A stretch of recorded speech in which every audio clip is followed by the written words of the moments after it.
All right, everybody, we are live. Our YouTube channel is monetized, and so I'm sitting through a Jordan Peterson ad right now.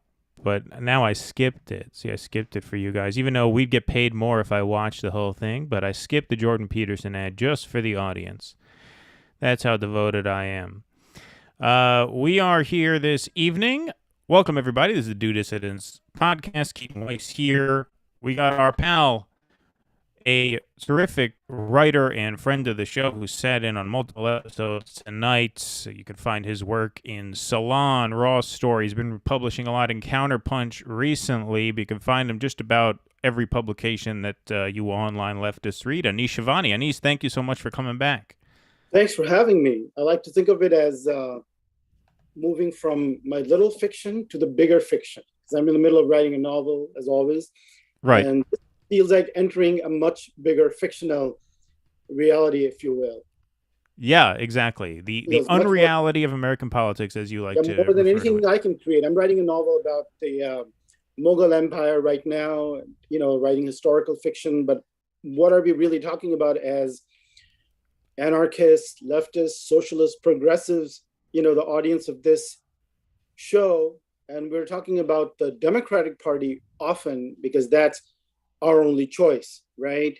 As far as any liberal viewpoints are concerned. And we are often reacting to the neo-fascist media. All the media is neo-fascist, pretty much. So those are the two realities. And, what kind of fiction is that, right? Yeah, for sure. I mean, you talked about the unreality of all this quite a bit, and we're going to get into a lot of stuff tonight. We have a very political show tonight. We're going to talk politics tonight. Politics with a capital P, some 2022 stuff and some 2024 stuff. Anish, you were very kind to compliment my new set here. We got a little backdrop going. Russell's going to be on the stream in a few minutes. He was running a little bit behind. He had some work stuff. But Russell will have a set built for him probably within the week or so. But I'm glad you like it. I was a little nervous. It looks like a yearbook photo set. I look like I'm from a high school gymnasium getting my yearbook photos retaken. But I think it works. It's neutral. It's better than what I really have in back of me, which is a room full of children's toys, old books, my wife's desk, and a cat litter box. Right behind this little backdrop here is my cat litter box. And so half the time I'm doing this, it smells like cat shit. It looks But fantastic. it looks like a clean space now. It looks galactic.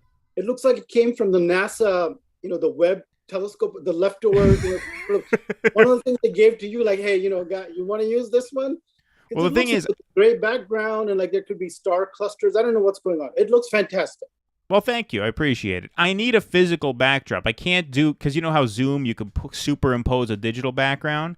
I can't do that because I get too excited while I'm doing this show and I move around a lot. I gesture with my arms, and when you gesture with a digital backdrop, you kind of fade in and out of the background. So I needed cloth. This is cloth.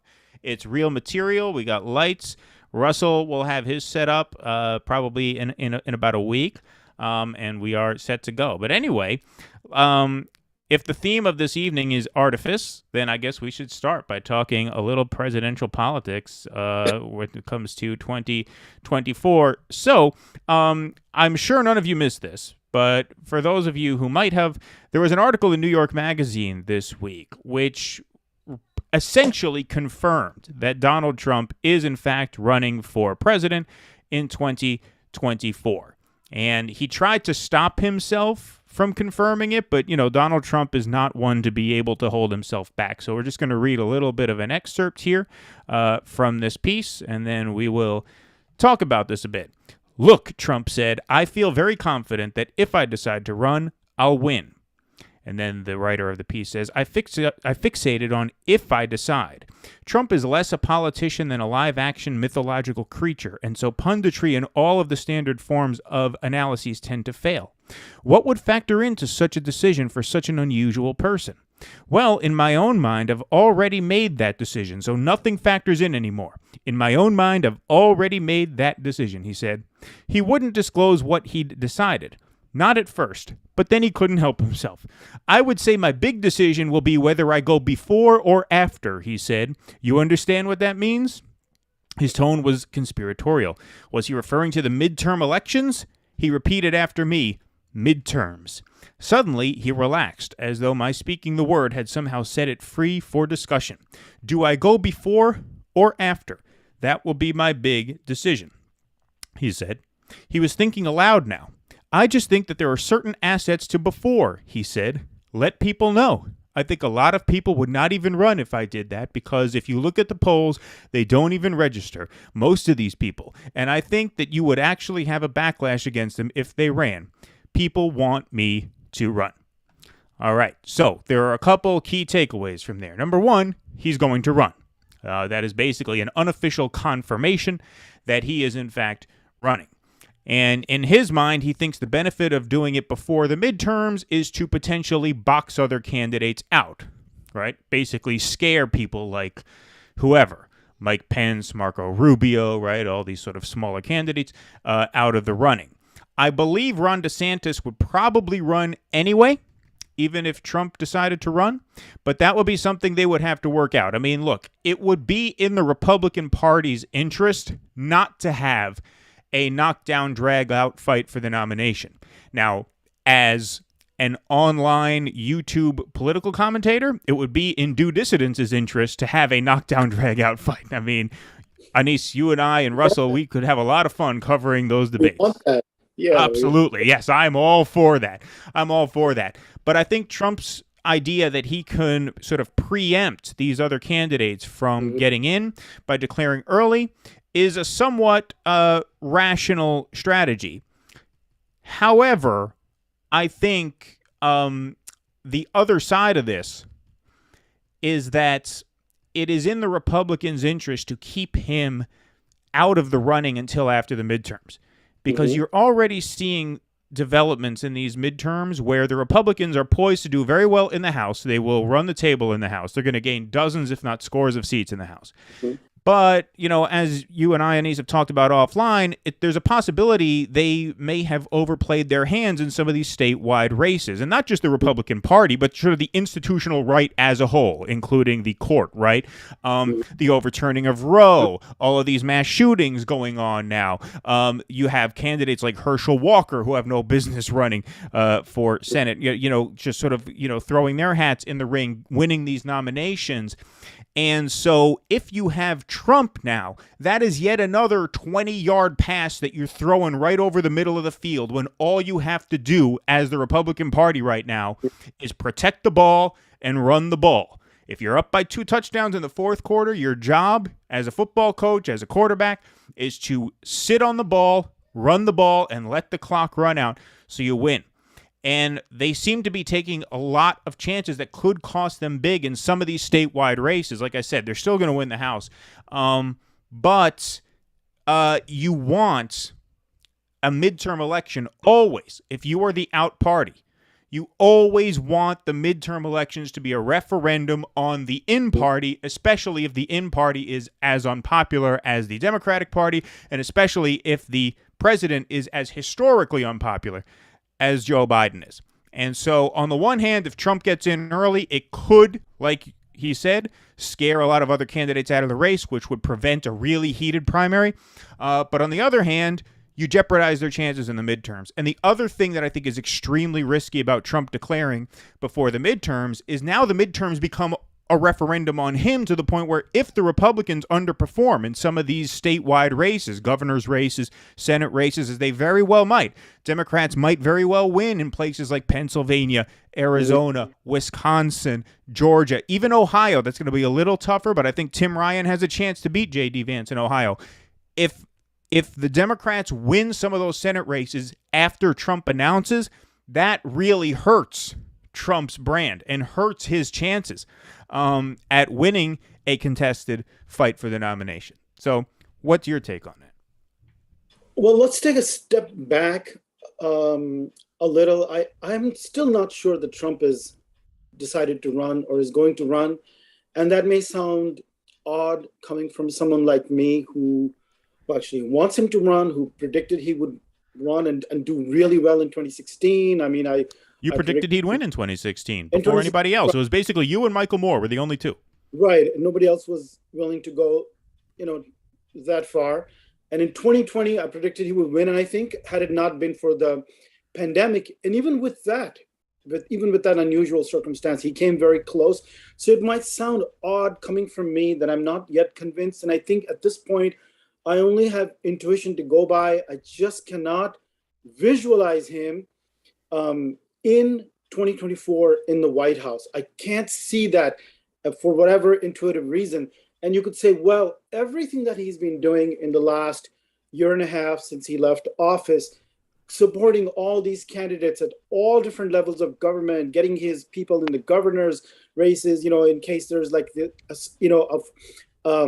dogfight in the 2024 election, and it's very close calls in certain states. He's putting his people in place everywhere. Why is he doing that if not to run? I'm still just not sure. And I did read the New York Magazine article when it came out very carefully. And That was a long article. I didn't actually read it. Yeah. Right. And Politico had something. And even before that, I think at the end of June, Alex Jones said, well, he's going to run on July 4th. I've got confirmation. And it didn't happen. So Trump's mind, I do agree with you. That's the kind of calculation going on in his mind, because first of all, I think had it not been for Ron DeSantis' challenge, he doesn't care about Mike Pence and Pompeo and Cotton. I mean, these small fry, I don't think he's not even thinking about. No, they're not a threat to him, no. Right. But DeSantis is a real threat, much bigger than anything he faced in 2016. This is a different threat because he claims to be America first, and he can plausibly make an argument that I'm America first and Trumpist without Trump's baggage. I don't think that he's Trumpist in the sense that Trump is, but that's a different discussion. But he could make that argument, right? So had it not been for DeSantis, I think Trump would have waited until, if he was going to run, he would have waited until after the midterms, because there's a couple of dangers, as you point out. One is they'll do really well in the House, but what if inflation isn't as bad, the economy isn't as bad, which I actually think is going to be, and which means that some of his Senate endorsements like Oz and, you mentioned Herschel Walker and maybe even J.D. Vance, if they don't win, then he looks bad, because the Republicans could say, well, look, you know what? He's a person of the past. We were going to win the House anyway, and he couldn't pull his weight in these, these difficult governors and Senate races and so on. So that could weigh heavily against him and give Ron DeSantis, after the midterms, real balance to come in and say, hey, you know what? I'm the man of the future. So that's one thing. On the other hand, let's say that Biden continues doing as poorly as he's doing. The war in Ukraine keeps going south as it is. Inflation stays as bad or even gets worse, which all seem strong likelihoods at this point. Then there's a great advantage in Trump declaring early in September or whatever before the midterms, because let's say that they do really well, the Republicans in the Senate and all these races, then Trump is in a really, really strong position. And so he doesn't want to lose that advantage, which he would, abdicate if he waited too long. And the important thing is to push DeSantis out now, because DeSantis is also going after some of these same donors, right? But there's yet another danger, which is that if Trump declares, then it's not like DeSantis is just going to be quiet. He's going to make his own moves. And I agree that DeSantis is going to run regardless. This is his time, his opportunity, right? What is he going to do? You can't wait too long. And I know that the polls show that Trump is pretty much ahead, although some have shown narrowing or DeSantis even doing unexpectedly well. But Trump is still ahead by quite a bit, though. I just want to make that known. So in the national polling, Republican primary polling, Trump is between 50 and 60, and DeSantis is between 10 and 18. So 20 something, or not even 30, right?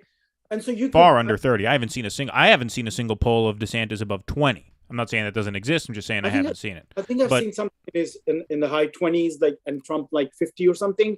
Okay. Well, he's at least 25 points back. Right, he is. So the New York Times and the liberals are trying to spin it as, oh, half the Republicans don't want Trump. But no, the other way to look at it is half or more than 50% want him, and the others are split. Like some have single digits, some have like a 5-10%. DeSantis is the only one, even maybe half of Trump's support or less than half, right? So the other way to put the headline on that would have been, wow, Trump still gets majority support among Republicans, right? Well, But the other strong caveat. Sorry, I didn't mean to cut you off. no, that's okay.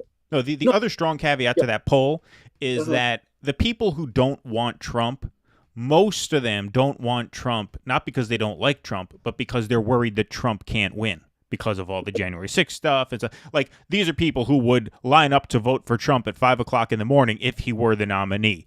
There's Sure. not like a DeSantis or bust contingent in the Republican Party. Like the people who don't want Trump as the nominee probably don't want Trump for like prudential reasons. Like, yeah, he's our guy, but they're destroying him in the press now, and he's got too much baggage. We're probably better off going with a DeSantis type, right? Right. But the question That's is, not necessarily an indictment of his popularity. right. The question is his floor 50% something or 35% something? Exactly. That's the thing that Trump is thinking about. And what I was going to say is, it's easy now to say, oh, DeSantis doesn't really do well in all these head-to-head polls, but once you put him on a stage with him, I know people in the Republican Party know DeSantis, but they have not seen Trump go head-to-head with him as they have saw with, let's say, Chris Christie or Jeb Bush. It could go either way. It's more likely that Trump could just blow him away.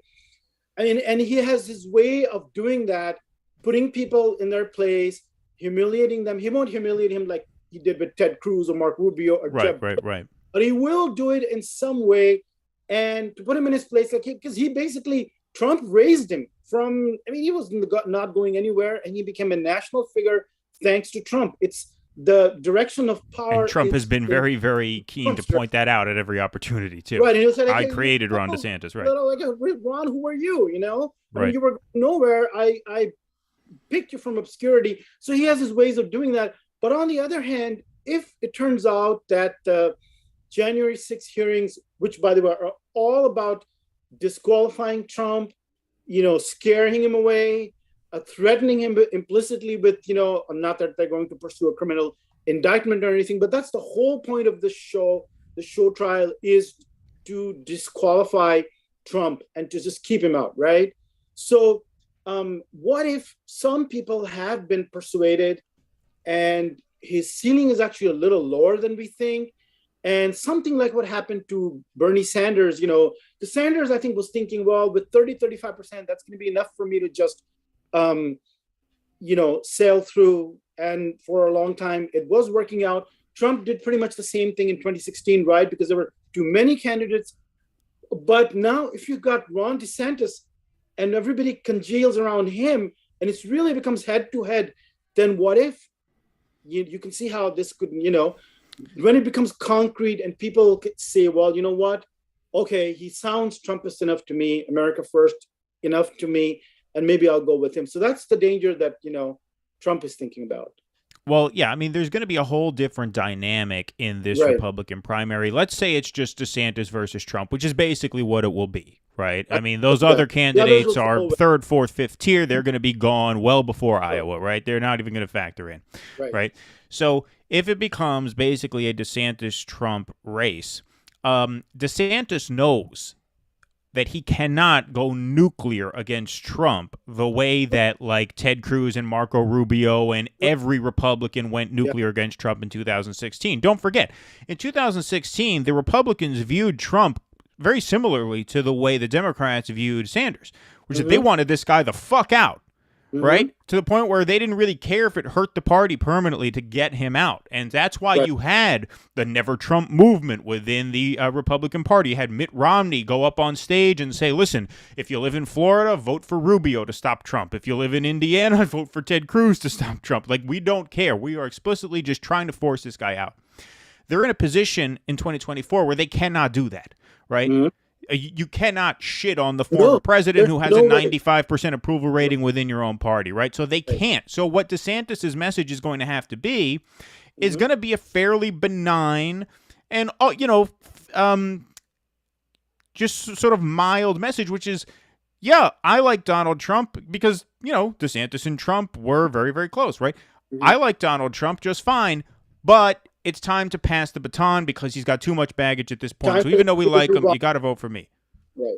Yeah. So he'll be inherently constrained and severely constrained in that primary from attacking Trump on anything substantive. He can't go after him on Exactly. any Right. Right. single policy agenda. I mean, he can't say, well, this is not like Mitt Romney that he's going to be softer on immigrants or border or something, on trade, on any policy issue. He can't. So if you agree 100% with Trump's policies, which he has to, because he's so popular with the base of the party, then all you can go after is Trump's personality. And that's something that Trump can deal with. And even, many people might say, well, you know what? I don't think that's disqualifying, not in the Republican Party for many people, right? Well, So, personality and also electability, which is largely a function of personality, right? He can right, say, he can make the electability argument, which is like, look, yeah, we all like Donald, but Donald's got too much baggage. He's a high risk right, candidate. He can lose to whoever the Democrats put up, which is going to be our next segment. So we'll get into that in a right, moment. But like, he can lose. I'm, a little bit more mainstream just in the way I carry myself and my personal history and things like that. I'm an Ivy Leaguer. I mean, Trump is technically an Ivy Leaguer too, but, with the Wharton stuff. But anyway.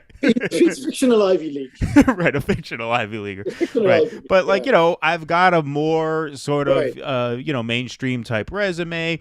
And so, perhaps I'm the better candidate. And who knows, like, that might actually work this time because Trump in mhm, 2016, he fed on the negativity of that primary. right. He relished in Little Marco, Lion Ted, whatever. What did he call Jeb Bush? Low Sleepy, energy Jeb, right? Exactly. low Like energy. that made him more popular. That made him stronger.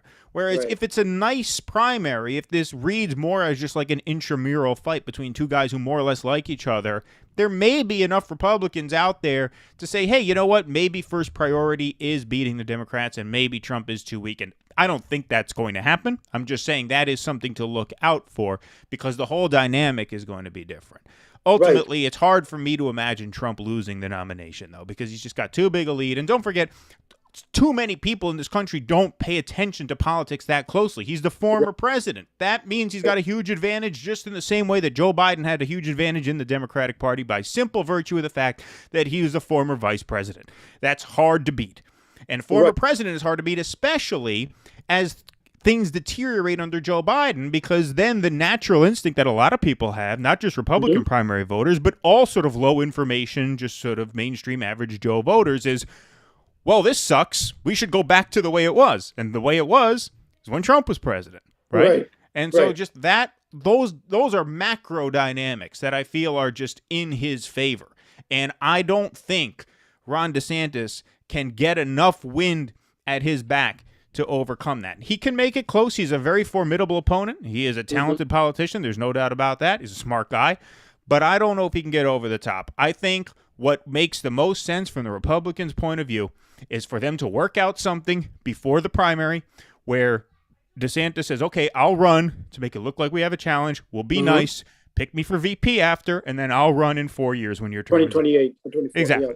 That would be the smart move. Now, this is the Republican Party we're talking about. So just because that's the smart move doesn't mean that's the thing they're going to do. No, but the but Republican Party is but more likely to do something like that, a smart move like that. Than I mean, they have a well, look, I history. mean, yeah, no argument there. Smarter than the Democrats. Look who the Democrats picked to to succeed Biden, Kamala Right. Harris, who is a The total one zero. choice.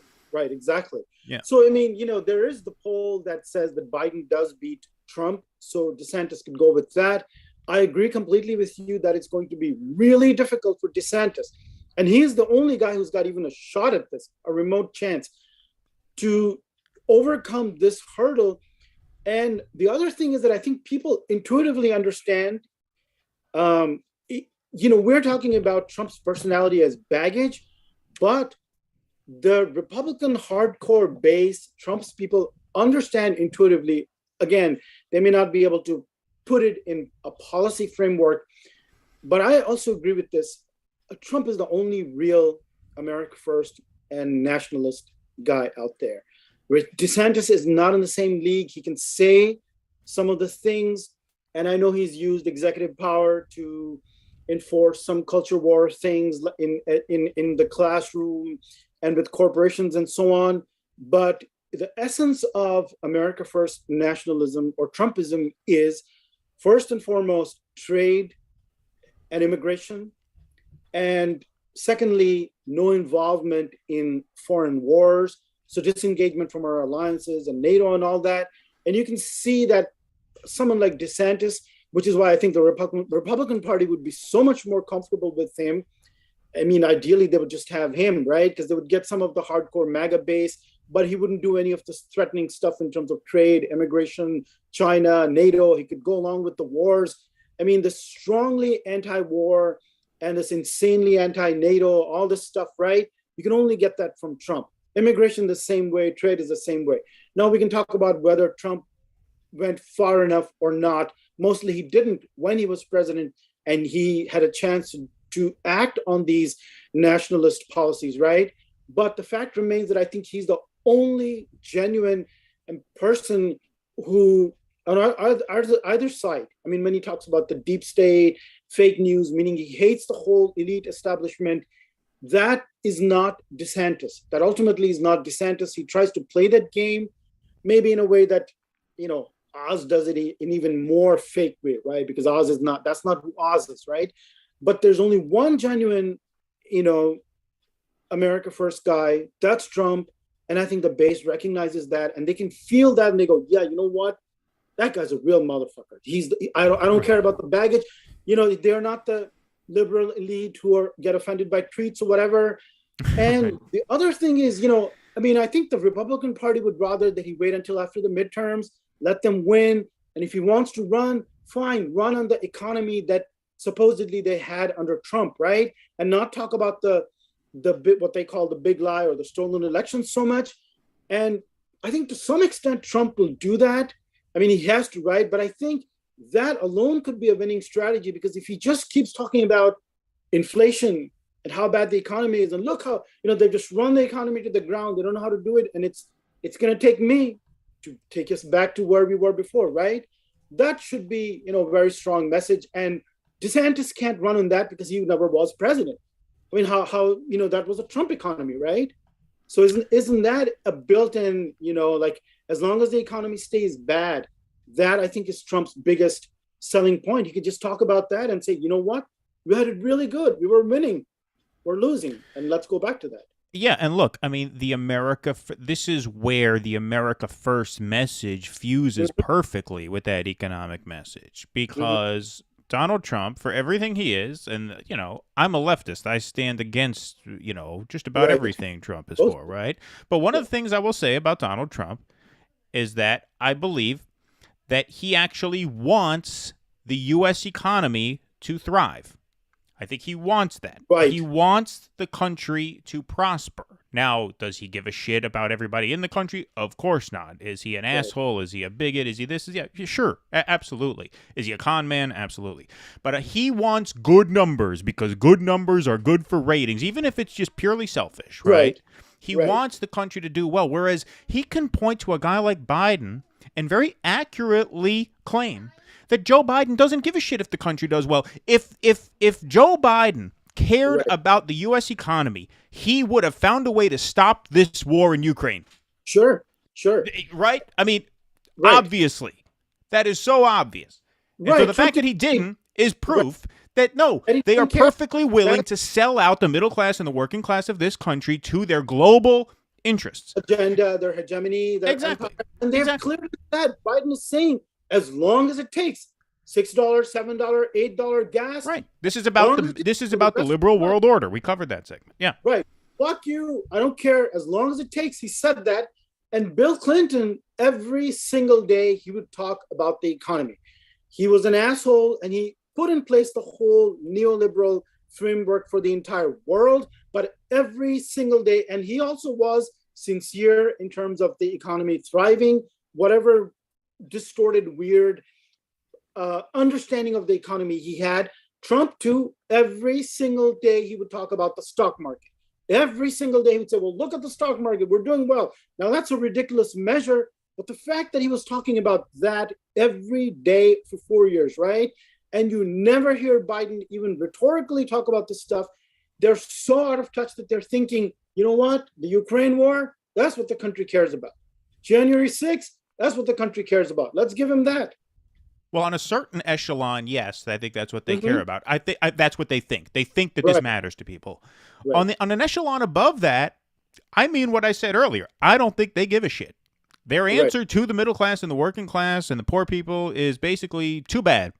Too bad. We have to funnel tens of billions of dollars worth of weapons into Ukraine because this is about maintenance of the unipolar world, and that's what's most important to us. What you pay at the gas pump doesn't matter fuck all to anyone in this White House or at this Pentagon, State Department. No.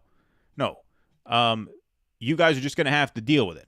Right. You know, that's what they've said. I mean, I'm not reading into this here. I'm not reading between the lines. That's what they've said over and over again at every opportunity. Every day to say, that's the message. We don't give a fuck about you economically. And they're expecting to win elections with that message. Right. And the fact is that Biden was brought in. All this hysteria about Trump and kids in cages and tweets and all this bullshit and grabbing pussy and all that stuff. It was all about returning the US to this global hegemonic status and unleashing the Pentagon and the State Department and regime change, all the stuff that they've been doing since the end of the World War, right? The whole point to bring in Biden was to restart all that stuff, and they did it, right? They're doing it now in front of our eyes, right? So how could they not do this stuff? There's a smart way to do it, though. I mean, they could do it, and if it was somebody like, say, Bill Clinton, right? You could see how this could be packaged as, you know, in our best interest. But these people are not even at this point trying to do that. And I think partly it's because their own meritocratic liberal base is completely, doesn't even need to be convinced. I mean, they think that they've got them in their pockets so much that they don't even need to make a rhetorical case for why this kind of enforcement of the global order is ultimately helpful, you know, to the economy domestically. They're not even trying to make any kind of a case like that. But this is why he was brought in, and he's doing what he was, what he came in to do, and that was ultimately the reason they got rid of Trump. That was it. That was the point, is to just bring all the shit, the militaristic stuff back. And then this is what you said in the run-up to the 2020 race. You said once Trump is out of their way, you're going to see this empire just kick back into gear, pick up right where they left off.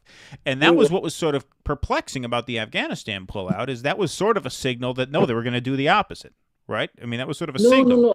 I never thought that. I think they were exiting from that involvement. And I think it's because Trump his hand was forced. Trump. And it's amazing that the media is now saying, well, Biden pulled out. I mean, Trump set that whole thing in place. And I think the process had gone so far ahead with, the pullout from Afghanistan that it was too late to then, go back, just cancel that whole process, right? So I think Trump gets the credit ultimately for the Afghanistan withdrawal. And I think also they realized that this game has played out. Let's start it somewhere else. And I think they were really also looking at China more than any other place in the world. And the Ukraine thing has always felt to me like a move in the direction of China. And there's many different ways that plays out in terms of realigning global forces, Europe, NATO, Asian partners, Japan, East Asia. So Russia is sort of, as bad as it feels, it seems to me like a sideshow. This is like a training, whatever the training day thing. I mean, they're just getting ready for the ultimate showdown, which is China. And so, I mean, they had this strategy, this 10-year plan. And I'm not saying this was the only 10-year plan that they had. They may have had multiple ones, right? Let's game out this one. But this was the one they went with, with Ukraine and Russia. Trump finally gets the credit for Afghanistan, I think. And I don't think he had any, Biden couldn't have canceled that. It was just too far gone. I don't know how you feel about that, but, I mean, I think that's an interesting idea. I mean, I haven't thought of it that way. Anyway, we have our co-host is here. Russell set up his backdrop. Well, is this coming through? I don't think so. I don't think it's coming through on your mic. Another NASA. I can hear you. Background. So it's probably coming in on the computer, man. Probably. Just got to figure that out. But yeah, I wasn't expecting Russell to have his backdrop set up. Let's see. All right, what about now? Oh, now you sound beautiful. Perfect. All right. Wonderful. See, all this Patreon money is put to use. We got sets. Russell got a real microphone, all that stuff. Yeah, I just can't figure out where the hell to put it. I just put it down on the stand. Yeah, but what do you have? You have yours like in front of your computer? Yeah, right in front. My computer's a little bit elevated. Let's see. Now your light turned off. It really does look like star clouds and nebula clusters or whatever. Yeah, but that's not working. That's fine. That looked good. No, that's like right in front of my face. Oh, but you can't angle it a little more? Let's see. There we go. That looks good. We were so I don't know, Russell, were you watching us while you were getting set up? No, I was not. You know what I subjected my digestive system to today? What's that? McDonald's. Oh, wow. Okay, so I find like that's one of those things, if you've been raised eating that shit, every once in a while, for me, it's maybe once every 2 to 3 months, I get an overpowering craving for that nasty shit. I had McDonald's today because I was driving and it was, it's $4, double cheeseburger, small fry bundle, any size drink for $1. I keep. Do you eat that shit on the regular though? Do you eat it regularly? I never did, but when I'm working, I eat it more than I should because I'm doing gig work. Yeah. So between things, you just stuff it down your gullet. That's how they kill the proletariat. Yeah, that's how they get rid of the underclass. That's how my blood pressure got out of control. I used to be in good shape. Now, I keep it in check now because I'm more mindful of like you can't just forego your health to keep the Uber orders going, right? But anyway, we were talking about. I think what the people watching don't realize, because I just saw Keaton in person for the second time ever the other day. Yeah, when I gave him the stuff, I gave you the mic, I gave you the backdrop. Yeah, he's a big lanky guy. Like that's not healthy, man. You look at that, it's like, yeah, man, that's a lot of extremities to pump blood to. You don't realize it. He looks like a compact little Jew on here. but if you meet him, he's like a big lanky lurch motherfucker. Am I lanky? I don't think I'm lanky. I think I'm too. I'm not lanky. I'm not skinny. You're kind of a big dude. But lanky means thin, right? Doesn't really mean. Well, I mean, I guess a better word would be gangly. You're kind of gangly. Oh yeah, that makes me feel much better. Gangly. Yeah. Thank you for adjusting. We had just said there's a lot of Keaton going on. There's more Keaton than you realize on here. Yeah, but now I'm 6 foot.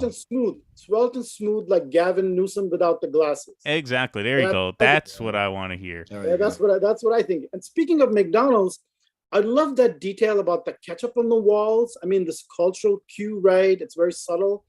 So with the Trump throwing the food at the wall, yeah. Right. So, I mean, I haven't listened to a minute of Mueller and Russiagate and impeachment. I don't know how many impeachments there have been, and January 6th, but I tune in for like 1 minute, and literally this is what I hear is the ketchup on the walls and because no elite liberal would consume something so offensive and lower class as ketchup, right? So I just found that detail, like in Clinton's time, it was, semen on the dress, and Monica Lewinsky, and now we've gone to ketchup on the wall, which is just so offensive. Well, and it's like Oscar in The Odd Couple, right, where he throws the spaghetti at the wall.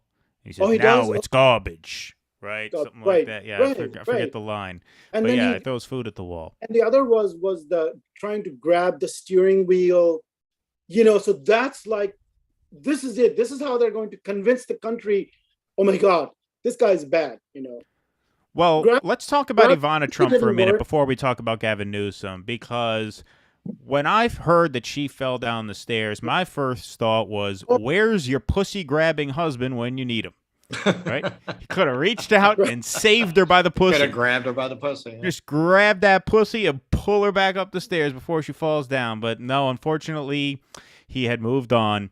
But yeah. So anyway, what do you think? I mean, do you think she was whacked? Anise, you said you think maybe it was a murder. She was found at the bottom of the stairs. She had suffered head trauma, and there was spilled coffee next to her body, which has people thinking, well, if she was carrying coffee when she fell, wouldn't the spilled coffee be at the top of the stairs where she fell, not at the bottom of the stairs?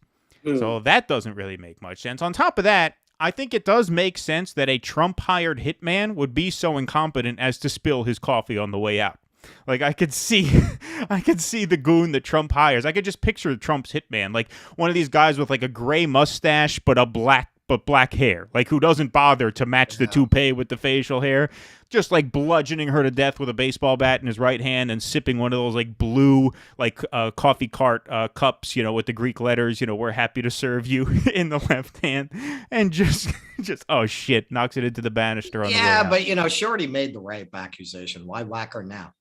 Well, she took that back. The theory goes that she was set to testify in a deposition, like the day after or something.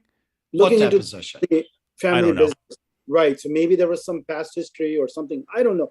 It's just weird. It's weird, mysterious, and in this, Epstein world, you have to question everything. I mean, look at the kind of people we're dealing with, and then Eric Trump, is that one of the kids? Right? He comes out and he says, it's a very sad day, very, very sad day. Well, that's what you mentioned, that the kids didn't seem too upset. When I read those words, Uday and Kusei weren't too bothered by the demise of their mother. And Trump put out a statement like, Ivana is gone, whatever. It's a sad day.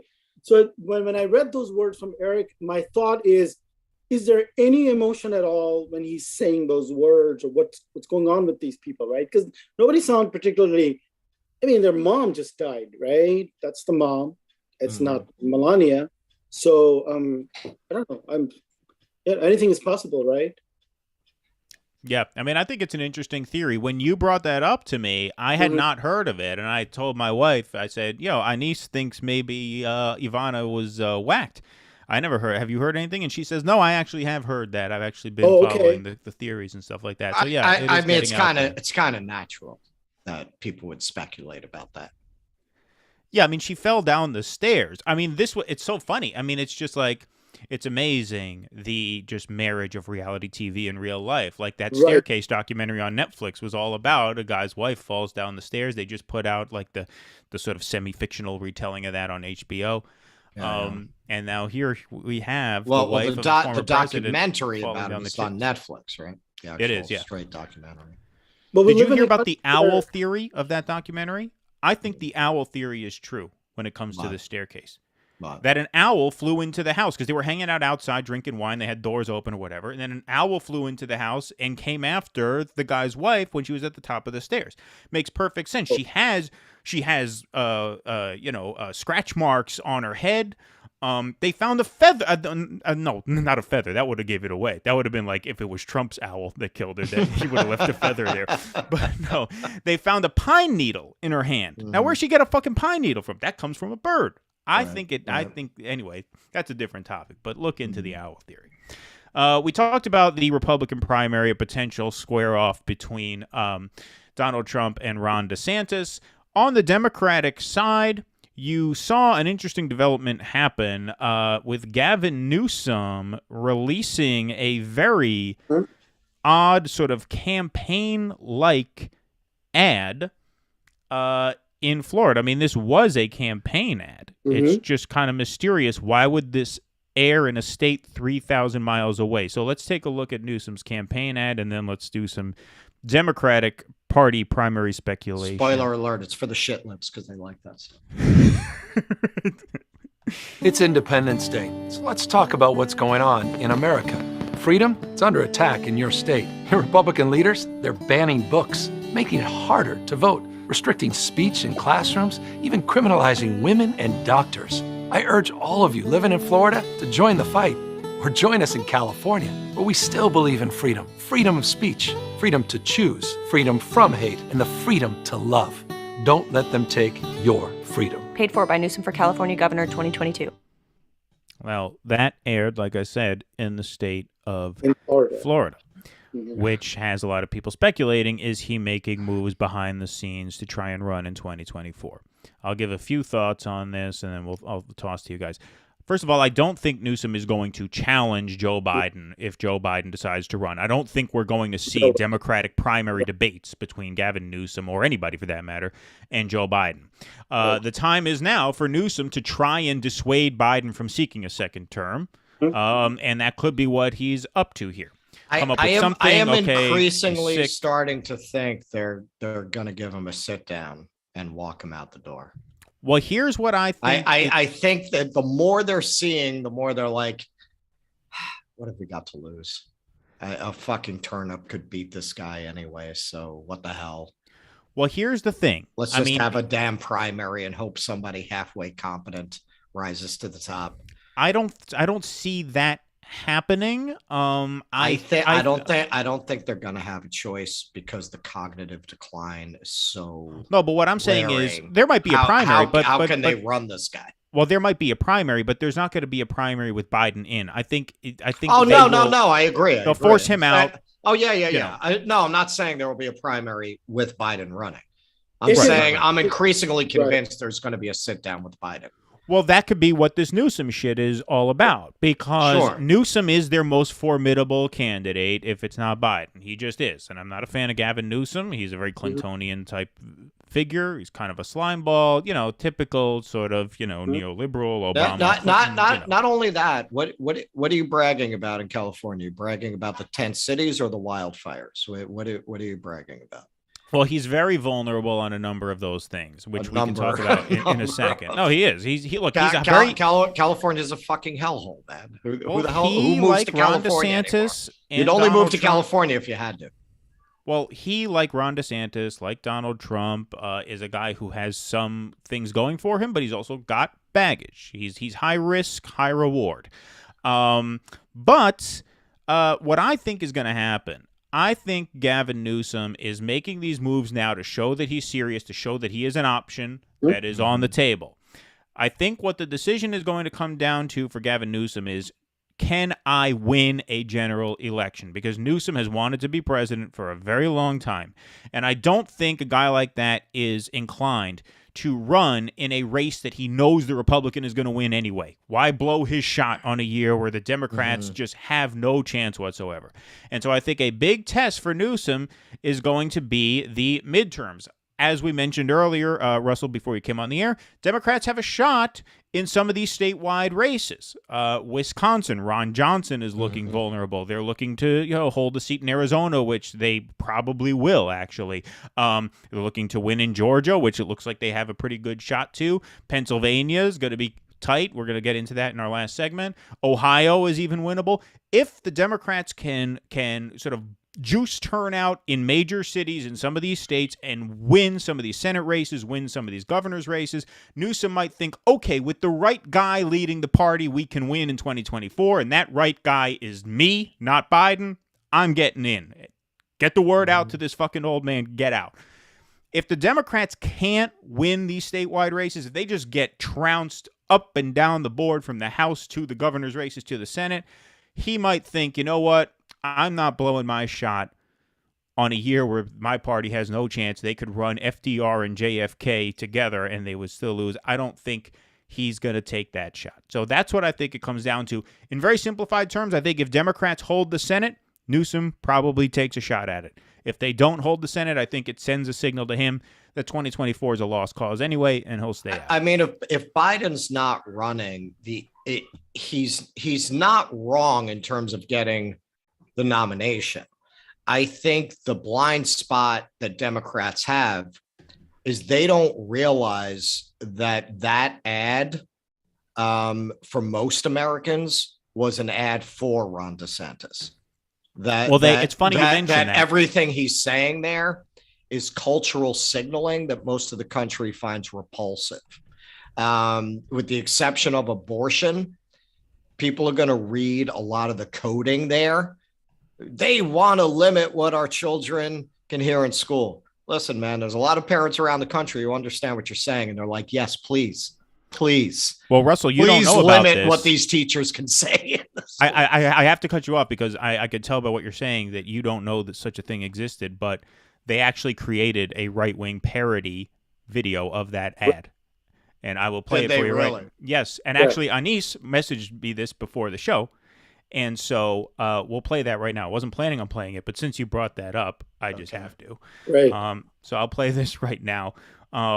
This gets into some nasty stuff about, welfare queens and stuff, which I actually obviously do not endorse, but I do think this speaks to a lot of what, Russell, you just said. So here, let's give it a watch.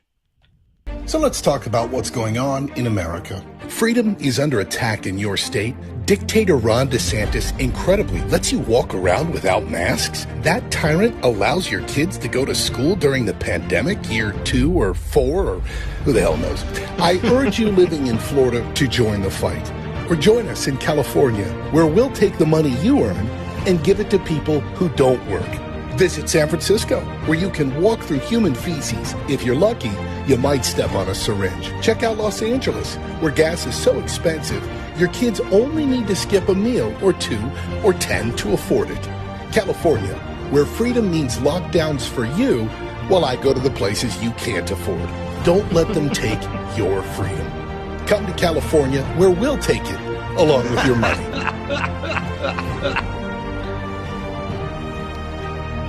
I mean, that makes your point for you, does it not? Okay, and listen, this is another point I keep making. By becoming the uptight, censorious, holier-than-thou people, by switching with the traditional right, they made the right funny. Like, I can't believe that we've given satire to the right.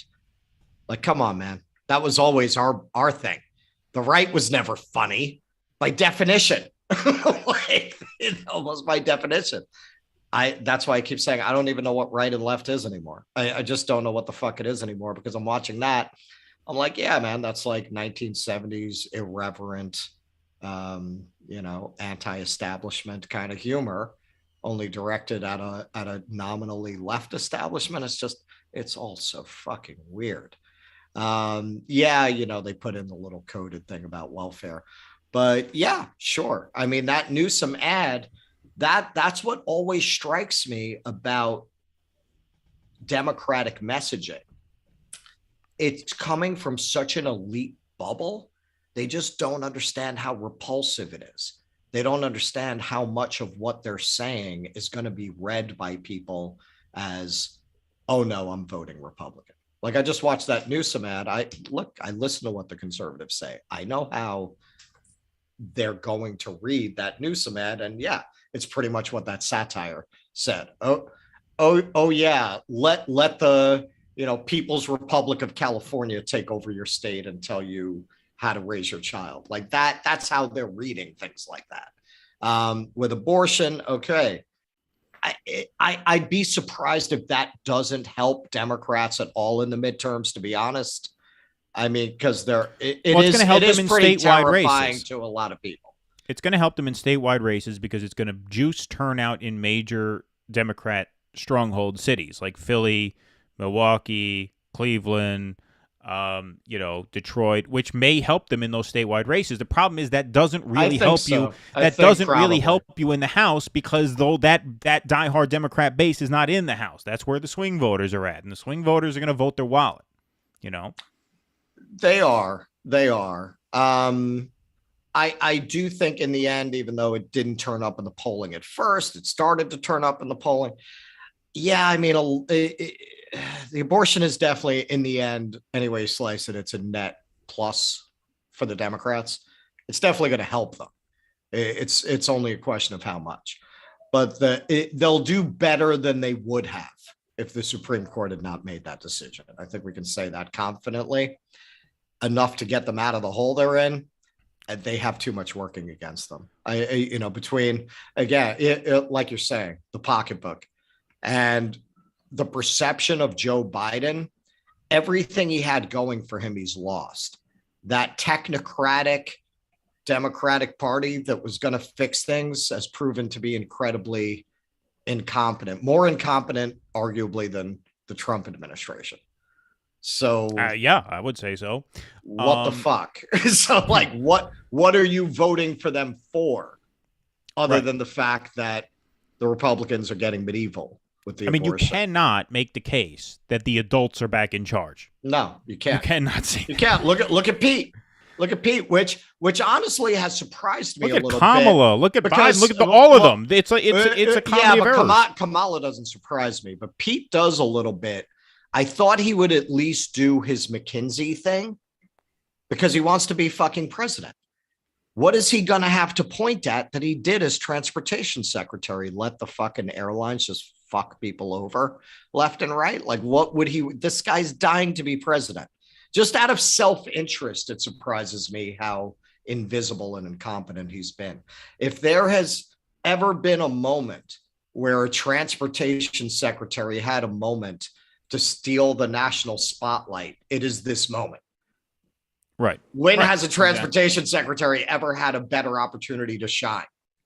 Right. No, and he's doing nothing with it. It surprises me for an ambitious little worm like him. Just as a matter of self-interest, that he's not taking advantage of the fact that he could be the highest profile transportation secretary of all time. Right. Exactly.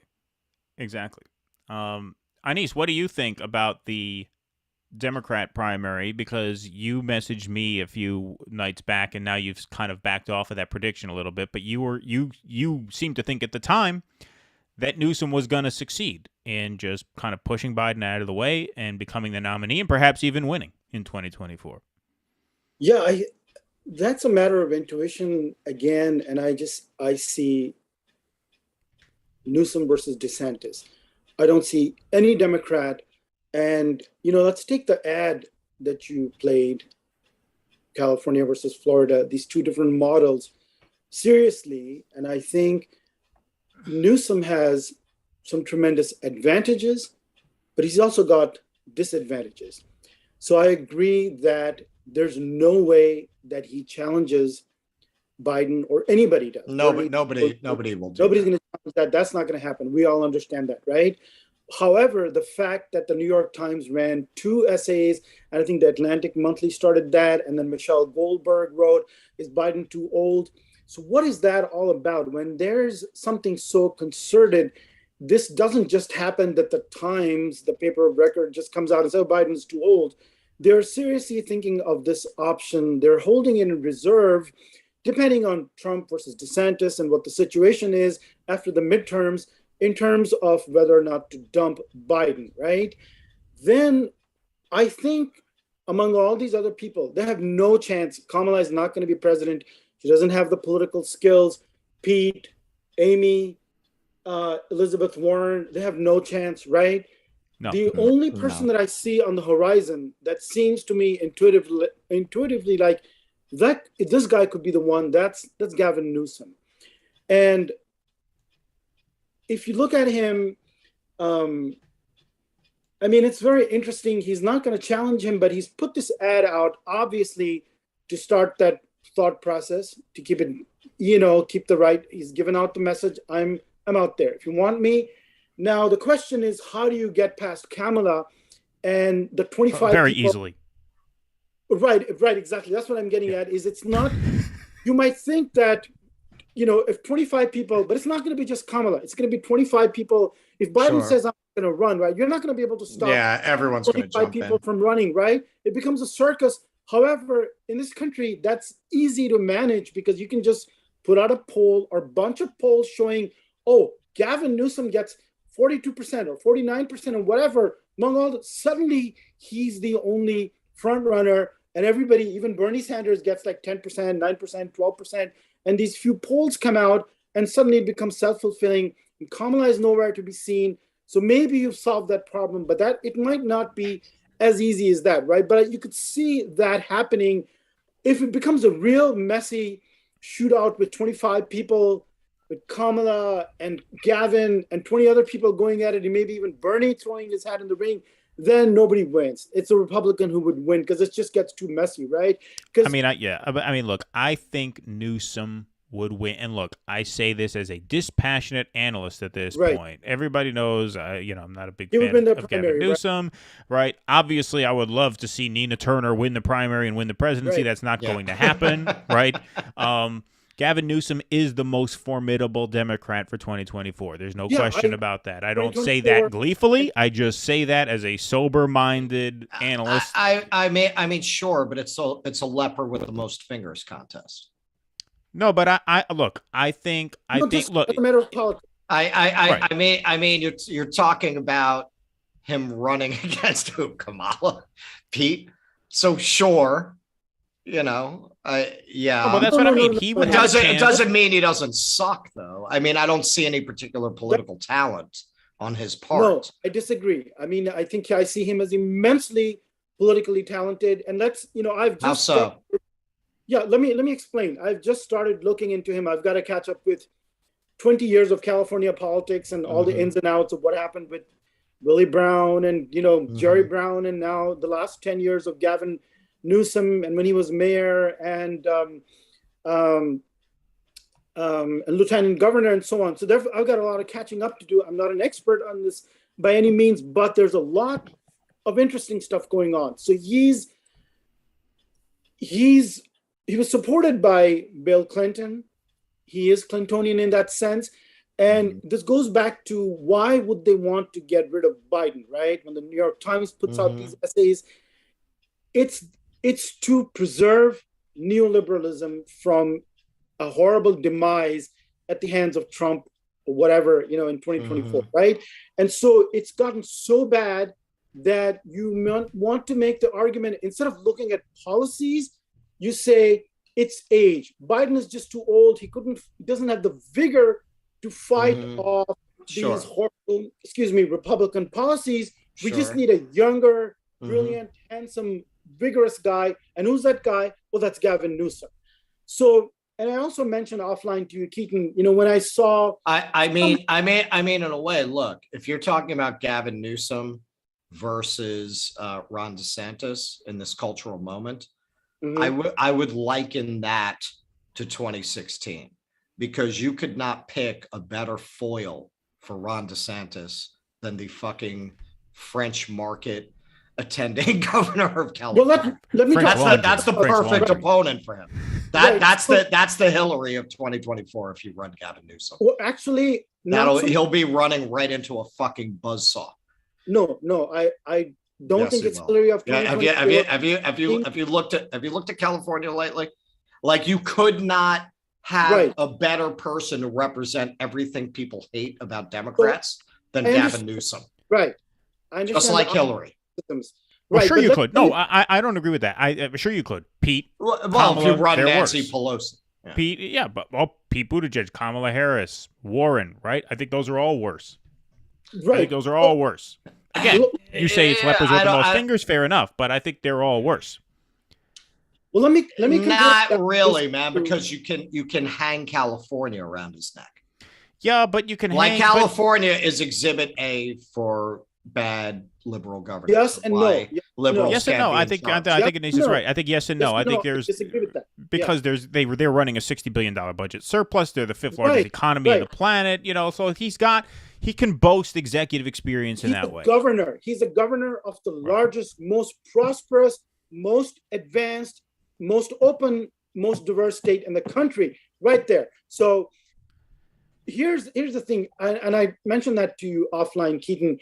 I wouldn't compare him to Hillary in 2016, Hillary 2024. I would compare him to Bill Clinton in 1992, because if you look at Gavin's record over the last, as mayor, as lieutenant governor, and now as governor, you see a series, and this is where he has the advantage and the disadvantage, because the question is this the right moment, economic moment, cultural moment, post-Trump? Trump is only 2 years in the rearview mirror, to bring out the governor of this most prosperous state, and what kinds of issues is he dealing with? Pensions, making education even better, racial justice issues, helping the undocumented. He's even mentioned, single-payer healthcare, although that's not going to happen in California, so it's safe for him to mention. Generally, he's neoliberal and Clintonian, as I said, even supported by Bill Clinton in the past. And they're also very intertwined, Kamala and Gavin. I mean, the question was 4 years ago, who was going to be governor, who was going to be senator. Kamala decided to go the senator route and ended up as VP, but it could have been Gavin. So Gavin said, okay, I'll be the governor, right? So they have this friendly rivalry going, which makes it even more interesting. What if they end up head to head, right? But the point is, he sounds like, to me, more than anyone, Bill Clinton in 1992. He's extremely articulate. He's got the technocratic stuff down cold, despite his, neoliberal, inclinations, right? But the question is, when the country looks at it, and the kinds of issues that he's talking about, so California can afford to go into lockdown in 2020, right? He's the lockdown guy. DeSantis is the opposite. We can lock down the state. We got like tens of billions of dollars in surpluses, right? We are the most prosperous state. It is also the most, maybe perhaps the most unequal state, with the tent cities and homelessness and the incredible income inequality. We understand all those problems, but those are byproducts of a certain kind of prosperity and a certain kind of cultural milieu. And the question is this the moment where, and like Clinton, I mentioned Clinton because not this to the extreme of Clinton in 1996 with, uniforms, school uniforms, and, the V chip on the TV. I'm not talking about that kind of trivial stuff, but Gavin does have a tendency over the last 20 years, if you look at him in different offices, to come with program after program after program that doesn't mess up the fundamental neoliberal unequal arrangement, right? It preserves capitalism as it is, but he gives you something showy and interesting, put a nice face on it. So, for example, one of the things he's known for is this care, not cash program, which was, I think this is when he was mayor of San Francisco. So this is basically, well, let's not give you cash if you are a homeless person. We'll help you with your mental health and other issues, right? I'm for cash. Cash is always more progressive, give people money. So, but he comes up with these, it's just this endless thing, promise this and that, and like, whole range of initiatives, but he's dealing with a state that has these enormous budget surpluses, has been managed well in many ways by Governor Jerry Brown, right, for 8 years. And so is this the moment where Bill Clinton was a populist in 1992 coming from a very poor state, and he was able to come across as this very empathetic guy, and in some ways he was sincerely for, it wasn't all an act on his part, but Gavin coming from California with all the glamour and swank and the smoothness, right? Is this going to fit, this moment? Now, for half the country... No, it is not. No governor from the wokest state in America is going to win the presidency in 2024. I promise you. I promise you. If they run Gavin Newsom, they will grind him into the fucking dust. They are going to hang every crazy classroom curriculum to ever come out of the San Francisco school board around his fucking neck. And crime is going to be a major thing for him too. This is a moment where a lot of the country, they're not allowed to say it on Twitter. They don't want to get banned. They're terrified of what's being taught to their kids, of the cultural Marxism that's being pushed through the public schools. Nobody from the state most strongly associated with those policies is going to be able to win, especially running against Ron DeSantis, who is most strongly associated with trying to pass legislation in his state and create executive orders to put a check on those trends. There is a subterranean battle going on in this country that is perhaps not as visible to people as it should be, because you have a inquisition going on where people are terrified to lose their job. They don't want to say what they actually think. That's why Trump always underpolls, right? That's why Republicans in general underpoll. I am telling you, nobody who's associated with California of all places, should be running in 2024. I've seen enough of Gavin to know that they're not going to be able to hang this stuff around his neck. They're not going to be able to. He's way too politically smart. Did you see the parody Keaton just ran? They'll be doing that to him every day, and it was funny. But he's ultimately a centrist, moderate. He's playing to. These are not times for that. These are not those times. He's in California, and on the cultural shit, he is not. You can't be. You can't be in that state as a Democrat. He's a liberal. He's not a socialist. He's a liberal, exactly. And all the liberals are beholden to the cultural trends because they don't have any economics to stand on, so they have to be woke. No, I don't. Nobody from the wokest state in America can win in this election cycle. Absolutely no way. Because he's playing to the liberal base in California because that's. I'm not saying he can't win a primary. You're talking about a bunch of fucking zombies who walked into a voting booth and voted for Joe Biden when they were told to. They'll vote for anyone that MSNBC tells them to vote for. I'm not saying he can't win the primary. I'm saying he can't win the election. I think. Well, my first instinct was when this thought occurred to me some time ago. I was like, DeSantis versus Newsom. Newsom wins. Newsom wins because he's genuinely. No way. Okay, right here on the air. I'm putting $20 on it. Okay. All right, me and you, baby. Keaton's going to hold the digital money. I'll get in on it. I mean, by 2024, that $20 is going to be worth about 3 cents. So it's not a very high stakes bet. It's not a very high stakes bet. I just want to point out our longtime viewer Frank. It says Anise recently ordered My Tranquil War and Other Poems, as well as The Moon Blooms in Occupied Hours. Yeah. Just wondering if you had any other recommendation as a starting point for your writings. Sure. If you like to read fiction, there was a cat novel, came out a couple of years ago, A History of the Cat, in 9 chapters or less. So if you're an animal cat person, you would like that. I've got a couple of story collections, Anatolia and Other Stories, if you're interested in diversity, multiculturalism from a, I guess, leftist perspective, a skeptical perspective. That would be the one. There was a novel called Karachi Raj, written about 10 years ago, set in slum in Karachi, in contemporary Karachi, Pakistan. So it's called Karachi Raj. That's a novel, came out 5-7 years ago. So if you're interested in that, there's a bunch of books. There's also political books, which we never talk about actually. So the stuff I was writing about in 2016 with Trump, why I thought he was going to win, the neoliberal moment of that time, Hillary Clinton, why she was such a bad candidate. That book is called Why Did Trump Win? And there's a collection of my essays of the last 20 years, actually up to 2017, when I was talking about fascism during the Bush years and how bad that was. And now, how people idealize Bush and want to forget about all that, the real fascist moment. It's called Confronting American Fascism. So there's those political books. There's more poetry books too. There's one called Soraya Sonnets. So very experimental book. The ones that you mentioned, My Tranquil War was my very first poetry book. So that is a very political, poetry, which I was writing, 15, 20 years ago.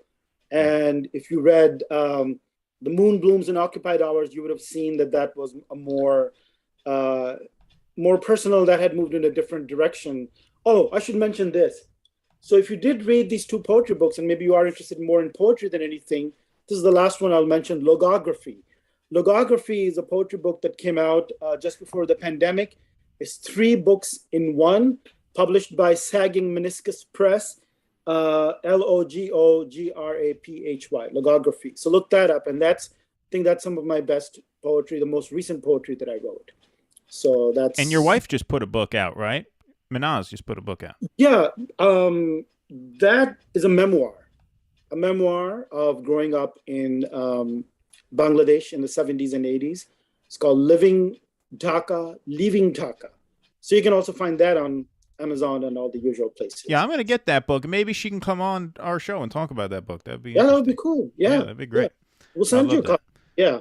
Oh, So there's that memoir, yeah. And I'm in the middle of writing fiction and, talking about really fictional stuff with Newsom and Right. and Biden. Yeah. I mean, look, I think, like, my take on this is Newsom can back into the presidency by accident if the right overplays their hand between 2022 and 2024. If they go crazy with this anti-abortion shit, right, and you have a string of SCOTUS rulings that just scares people shitless to the point where, okay, we'll take the nice guy who reminds us of, like, Bill Clinton, and fine.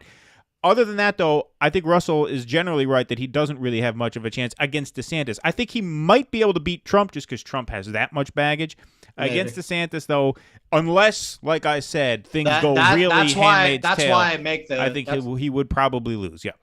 That's why I make the Hillary comparison. Not that nobody is as bad a politician as she is, except maybe Kamala.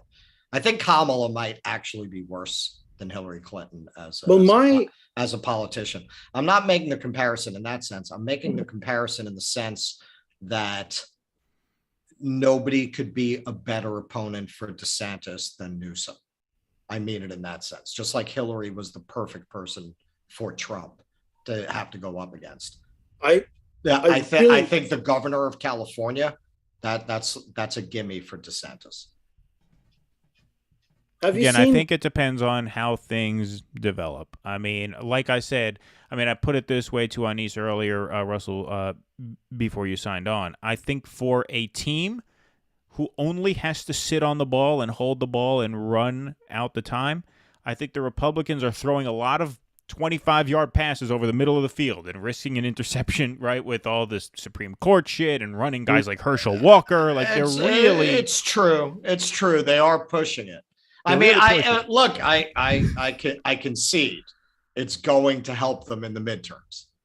Like it is, because now they just can't leave well enough alone. Now they're sending 10-year-old girls on buses out of state to get abortions. And also the smartest way for them to play this, and look, it's a shit sandwich for them politically. It just is. In most places, and any place it's not a shit sandwich is a place that's so fucking red that it's not even relevant for them politically. Like what you got more votes now in Alabama? Like what the hell is that going to do for you? So overall, it's a net loss for them. The smartest thing they could have done would have been to fall back on the states' rights argument, say mission accomplished, we're moving on now, it's back to the states, and liberty is restored. No. They can't do that. Now they got to push it. Now they got to start talking. Oh, well, now we need a national ban. Politically, that's just moronic for them to keep going with this. You know what? All Newsom has to do is win those 3 Midwestern states. He's already got the way the politics is polarized. Any Democrat wins all the Hillary and Biden states, right? You just got to win those 3. Not Kamala. Kamala loses 40 states. Kamala loses Connecticut. Oh, well, Kamala does. Kamala loses New Jersey. Kamala loses, Right.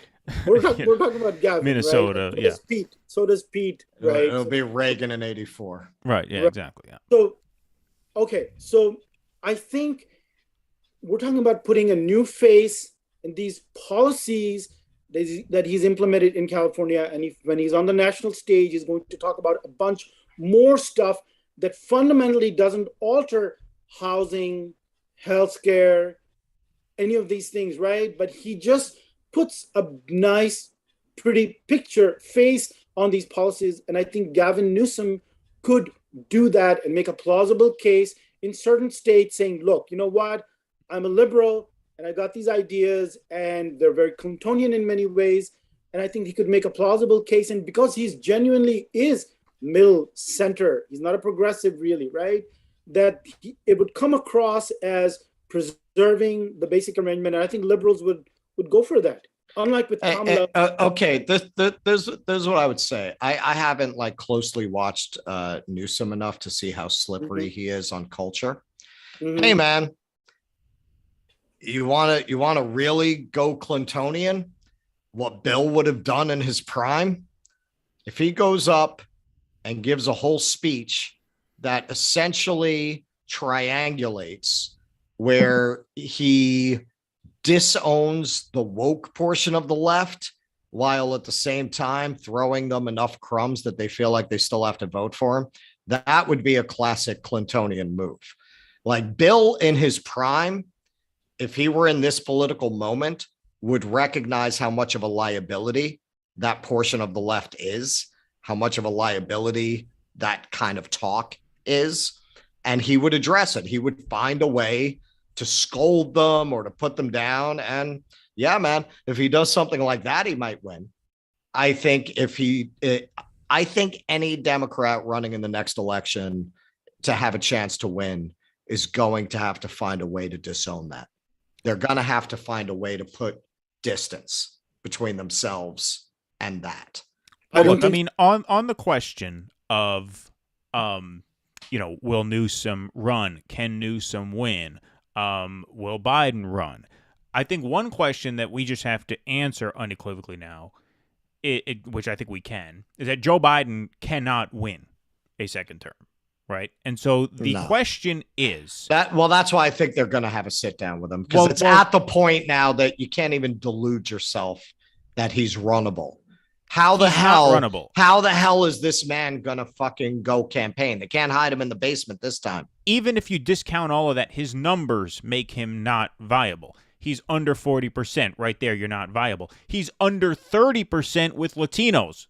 You're not viable. A Democrat cannot win with a sub 30%. Is he under 30% with Latinos? Favorability rating is in the 20s with Latinos, the lowest favorability rating amongst any group. 50% of Hispanics are for, I think I've moved toward Trump. 50% of Hispanics. Yeah, I mean, he's like basically neck and neck with Trump in that vote, but in terms of like favorability ratings, he's under 30.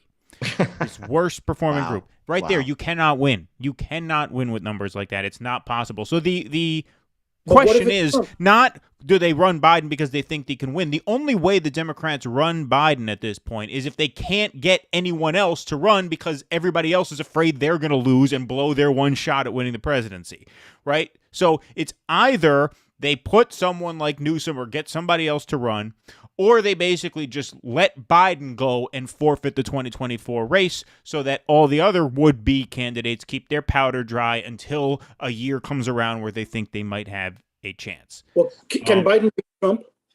No. Biden cannot win. No. You cannot win with numbers like that. You cannot. A Democrat cannot win with a favorability rating in the 20s with Hispanic voters. That's not possible. And also, just realistically, the man his brains are turning to pudding before our eyes. Yes, there is no fucking way that you're going to be able to run him around the country campaigning. No way. Well, suppose you have a recession in 2023, but the recovery, so-called recovery, is underway by 2024. Economy looks better. The war in Ukraine has ended. No, I don't think Biden. I think nothing could save Joe Biden. No, I don't think so. No, because don't forget, the shit really didn't hit the fan with inflation and everything. Wait until earlier this year. Until he drops his pants in a press conference. Right? It's coming. But I'm saying his poll numbers started to tank before inflation became a big problem. His poll numbers started to tank right after the Afghanistan pullout, because that's when everybody realized they elected a corpse. Right. When you had a major foreign policy disaster and a president that looked completely asleep at the wheel through all of it. Right. That was before inflation. That was before gas prices shot up, right? So that just fundamentally is a major flaw that he cannot overcome because he's too old to overcome it. Now, add to that all the other stuff, and forget it. I don't think things can turn around well enough or quickly enough for him to have any chance whatsoever. And so the only question is, like I said, do they send him out there anyway because they can't find anybody else to go up and lose? And they say, here, Joe, you got to go lose one more time, right? I mean, that's basically what they picked him for. That's basically what they picked him for in 2020. You're going to go lose to Trump so that we don't get taken over by the Bernie people. Right. That was basically what they told him. I don't think they thought he had a real shot in 2020 either. I think, I agree with MJ, anti-imperialist party here. His cognitive decline in 2 more years is going to be so acute that even for shits and giggles, they're not going to run it, man. They just, it's just going to be elder abuse. Like you're just not going to be able to run this guy. Maybe they'll find someone else to Well, take the do we L. agree that it can't be any of the failed people of 2020, the Democrats? They have no chance. I mean, Pete, Amy. No, they have no chance. That's why I say Newsom is the best one. He's the best chance. Yeah. I don't know, man. I really miss hearing Amy deliver that hair in a blizzard line. Right. Yeah. Right. Amy, I'm not going to be able to do anything, and I'm telling you now, and that's it. I won't do anything. Which right. Is what, yeah. Right. So, I mean, to take Russell's side, I want to say that on the mandates and the lockdowns, right, with DeSantis, and so let's take this ad seriously, right? The Florida ad and the parody, because this is actually, it's not the real stuff we understand as socialists, as leftists, right? It's not addressing any of the underlying issues about inequality, the economic injustice, but where the debate is happening right now is you take this capitalist arrangement as given the whole structure, and on the sidelines, you've got stuff like mandates. Do I go back to work? Are you going to prevent me from working? My gas prices, right? So in that respect, Russell's got a point, because here's the governor most associated, Newsom, with the lockdowns because he could afford to, and it's such a rich state, et cetera. In the state most associated with letting your daughter go on testosterone without your knowledge. Right. You put those two things together, I think it's deadly, especially running against DeSantis. Most associated gender affirmation surgery is going to be like what oil is to Texas. That's what it's going to be. It's going to be like in California. That's going to be the big industry there. But it's a discussion about the economy. It's not a direct discussion. It's a displaced discussion. I mean, lockdowns, right? Which DeSantis was. You think about the one figure that was against lockdowns and took a hard line, and then you put that with Biden's mismanagement of the pandemic, and the question could be raised. Here's the question I would raise if I were in DeSantis's position or any Republican is, well, Governor Newsom, how did your lockdowns work out? Because what is the evidence at this point in 2022? Did these lockdowns, from a public health point of view, right? Quarantines and lockdowns, do they actually work? We're now in the sixth wave or whatever. And there are some studies coming out that show that they didn't actually do what they thought. Right. So there's a legitimate debate to be had. Now, the thing is, if we had said this 2 years ago, our YouTube channel would have been shut down. We would have been censored. We can't say that's why censorship is never acceptable. Right. But we can ask this question now, right? We can say these literal words, which I could not have. I was saying these words. But now there are other things we can't say. That's true. Right. But in 2020, you could not have asked the question, do lockdowns work? Because you would have been just completely shut down, blocked. Sure. Oh yeah. No, that was like the most cancelable shit you could say back then. Yeah, you could not question lockdown. No, you couldn't. Right? You could not question any of the official narrative. Vaccines didn't even exist at that point. So you couldn't question lockdown. Yep. So the question is, I did. And I got. I mean, look, I will say I didn't assert that it's wrong. I said, hey, man, isn't there an argument to be made, given what we're seeing about who's affected most by this, that we lock down the vulnerable and let other people go live their lives? And of course, I got the liberal virtue signaling just saying that. I'm not especially at that time, I wasn't prepared to say this is definitely what should be done. But I was saying, hey, man, isn't it a little crazy that we're not having a conversation? Well, look, I think it also depends on where you're talking about. In a place like New York City, where you get on a subway car and you are packed in like sardines with 120 other people per car, before there were any masks around, I think it was worth it to tell people stay home. In the end, let's face it, man.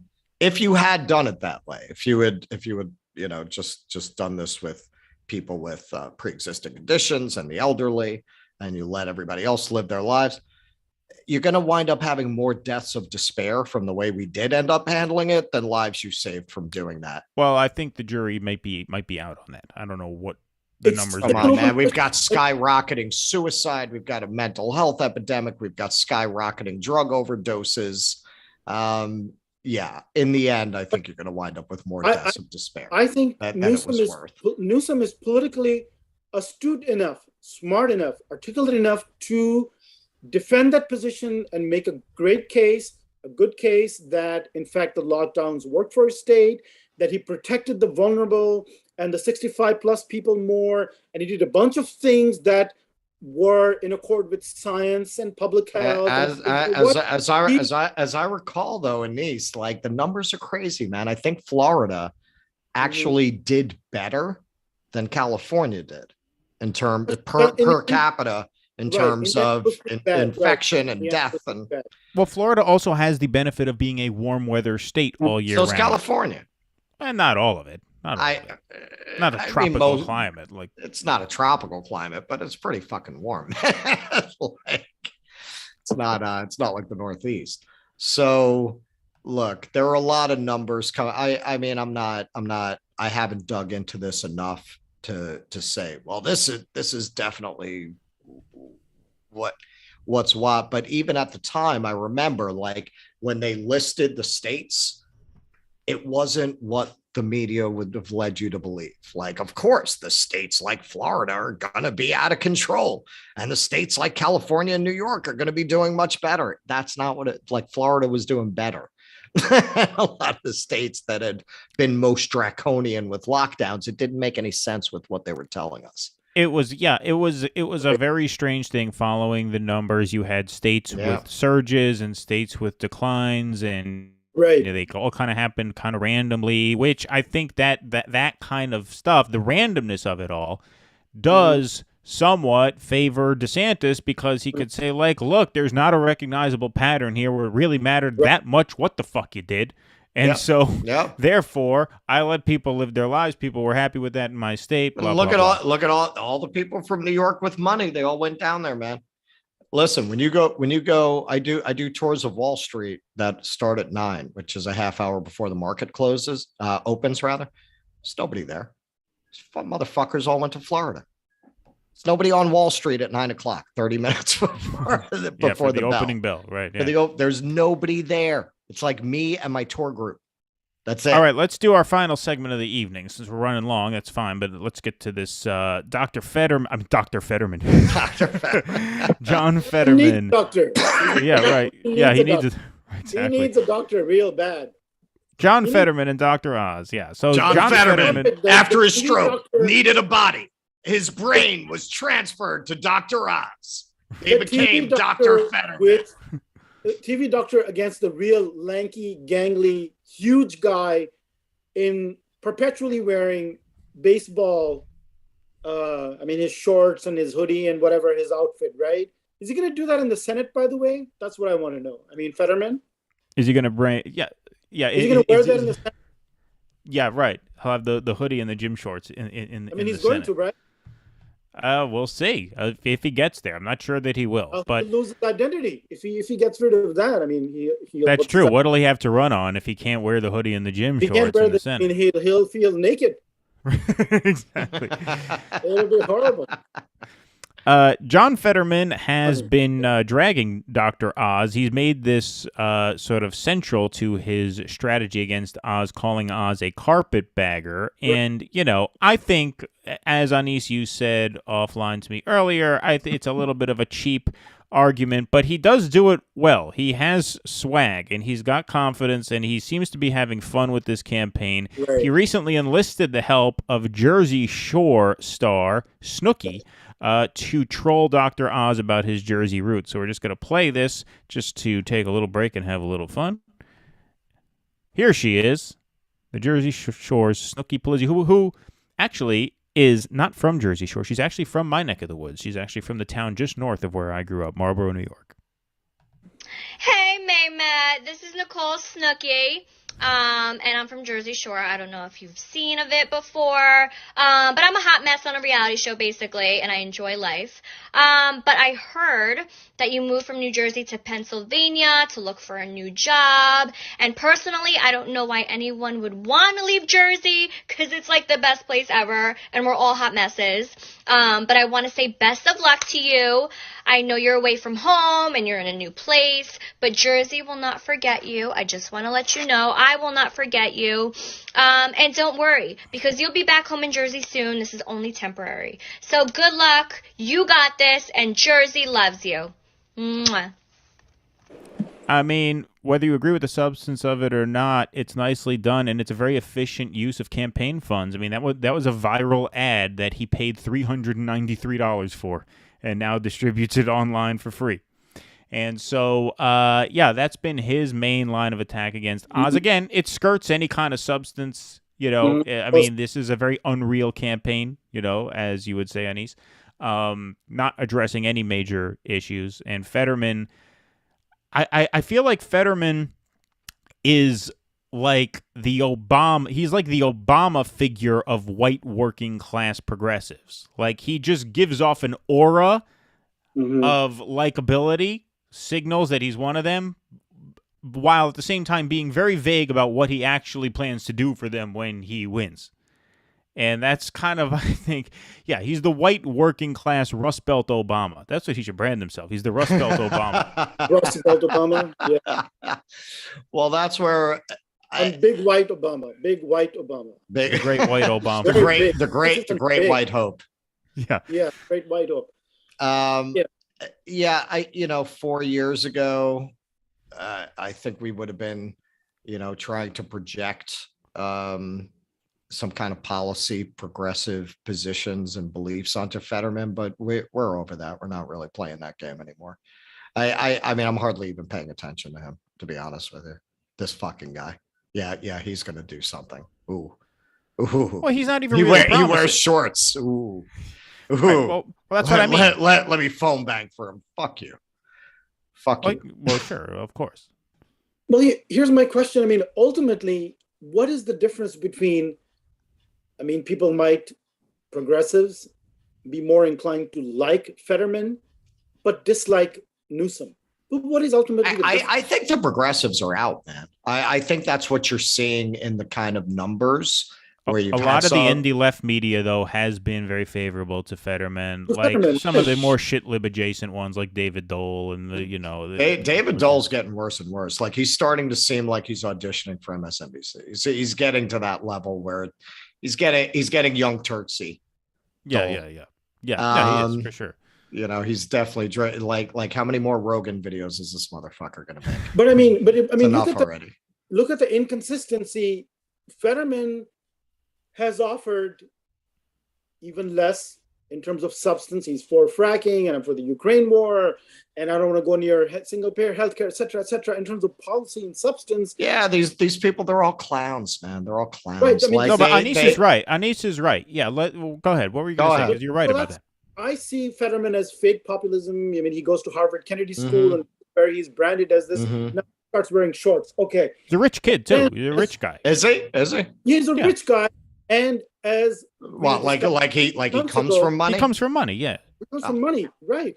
His father was like an insurance guy, wasn't he? Something like that. I hope I got that right. You sent me an article. I think I have that right. Something right. So, and then as I mentioned when we were having this discussion about Fetterman a while ago, I mean, he goes to Braddock, the steel mill town, and what is this about? I'm going to improve the city because if those towns are hopeless because if you gentrify them or you improve them enough, then you make them unlivable because all the New York people want to move in, or Philly people, right? And already you've lost the game.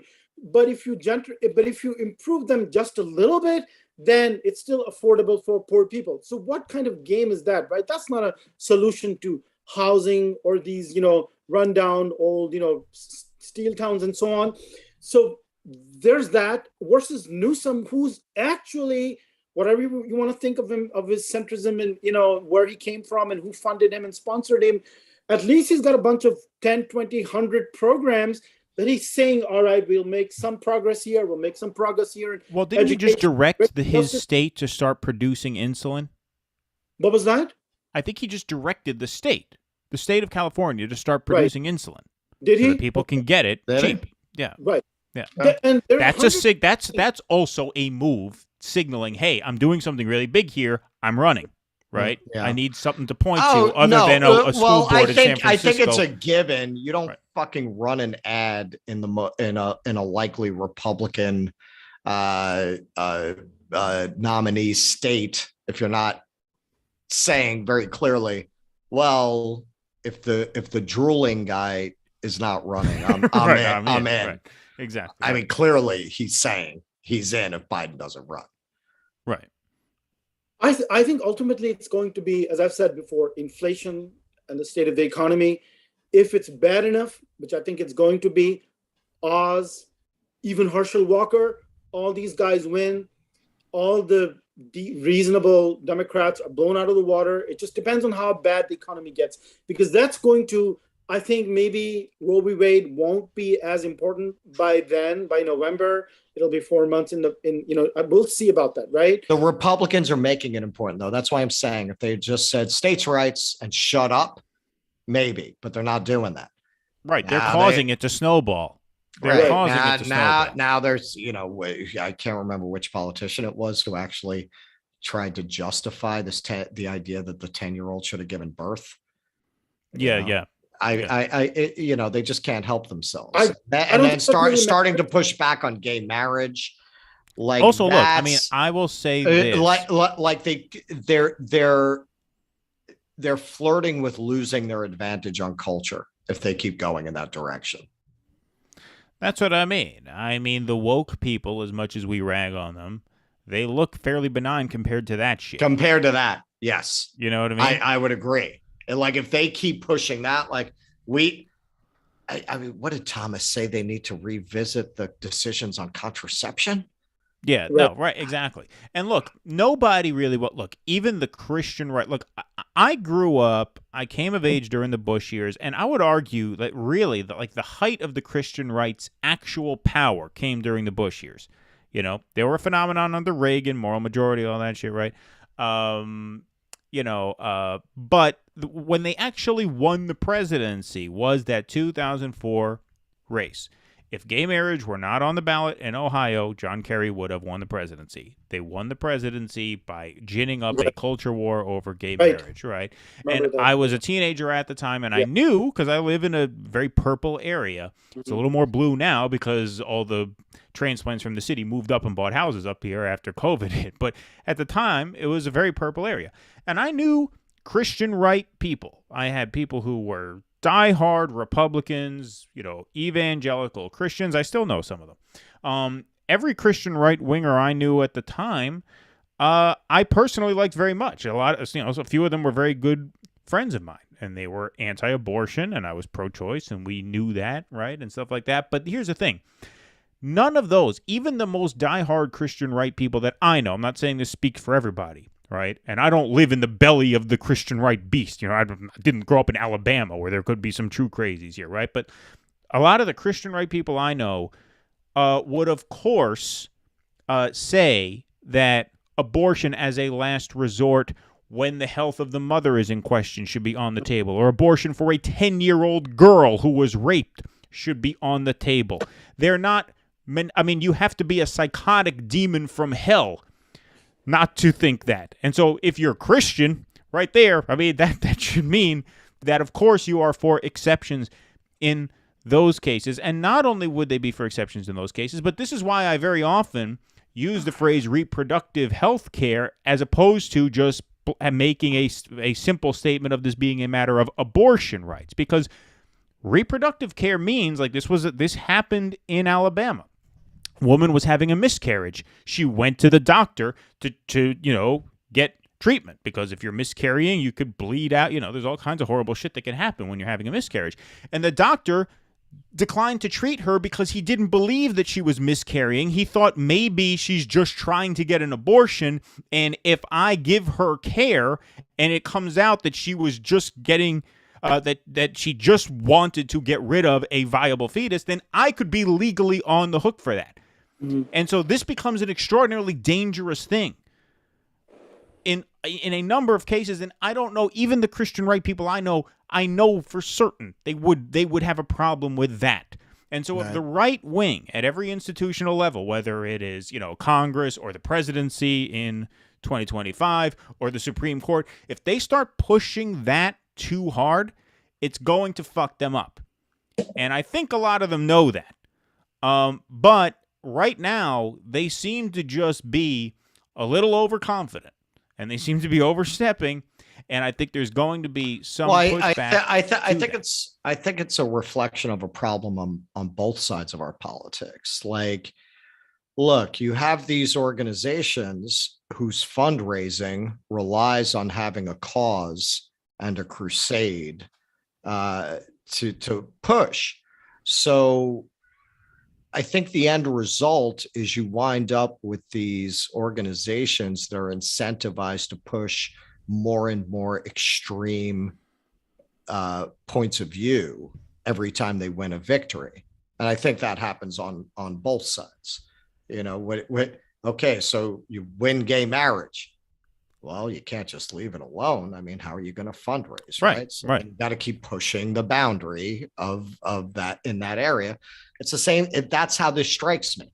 Like, they want abortion. I mean, you have all these pro-life groups where they're making some good money off of this racket. They got right. They what are they going to just have a parade and go home? Right. So now they got to go. All right, we need a national abortion ban, because they know the wackos who are sending them money will be all for it. Right? Where's the downside for them? I honestly believe that's what drives this, because as you say, like, who actually believes that other than the craziest fucking people? But those are the ones who write checks to these organizations. I think it's being driven by that. Well, just as an experiment, Russell, can you take the wind guard off your mic? It might actually make it pick you up a little bit better. Okay. Yeah, that sounds a little better. Yeah. Just don't say words with P in them. Yeah. No, seriously, that sounds a little better. It's a work in progress. Like folks. Peter Parker. That actually sounded not too bad, actually. Right, yeah. So there you go. As you can see, folks, for those joining late, Russell and I have some makeshift sets that we're putting together. So we're putting your Patreon money to use. But those who are not signed up yet, you can join at patreon.com/do-dissidents. I'm going to put the link right here in the chat. And you could also join our Substack. And he'll give everyone a background set. Yeah, right. I'll ship one to Houston, so Anise can have a background set next time also. But we are going to add a second stream in a couple of weeks. We're sort of putting together the format of a pre-recorded second stream that will be premiering probably Wednesday or Thursday nights at 8 or 9 p.m., and so that'll be fun. So we have some things in the works, but your support would help us put all that stuff together. So thank you guys very much for that. Anise, I didn't mean to cut you off. Do we want to play the Dr. Oz ad before we wrap and give our take on that? Just wanted to say a couple of things in response to you about overreaching, the Republicans overreaching on culture. Isn't it undercut by the fact that the Democrats are not doing anything? So people say, well, you know what? These guys don't do anything anyway. And now they've got more solid evidence of that than they ever had in the past. So yes, with the overreaching on contraception, gay marriage, whatever is coming down the line, what is the other side going to do? So that's one thing. The other thing is, in that New York Times poll on Biden being too old, I saw this number. I think 1% of men said that abortion was a top issue, and just 9% of women said that. Yeah, no, I saw that, but there have also been subsequent polls released where the Democrats are tightening up the gap. The Republicans are still leading, but they tightened it up some, and it's hard to see any reason for that other than. Yeah, I think the generic house numbers and so on. There's been some indication that could be having an effect, right? Like I don't think it's going to be enough for them to have a good midterm, right? But I think it's unquestionable that the midterm's not going to be as bad for them as it would have been. It's just a question of how far that goes. Yeah, it could be. Yeah, you want to play the Oz ad?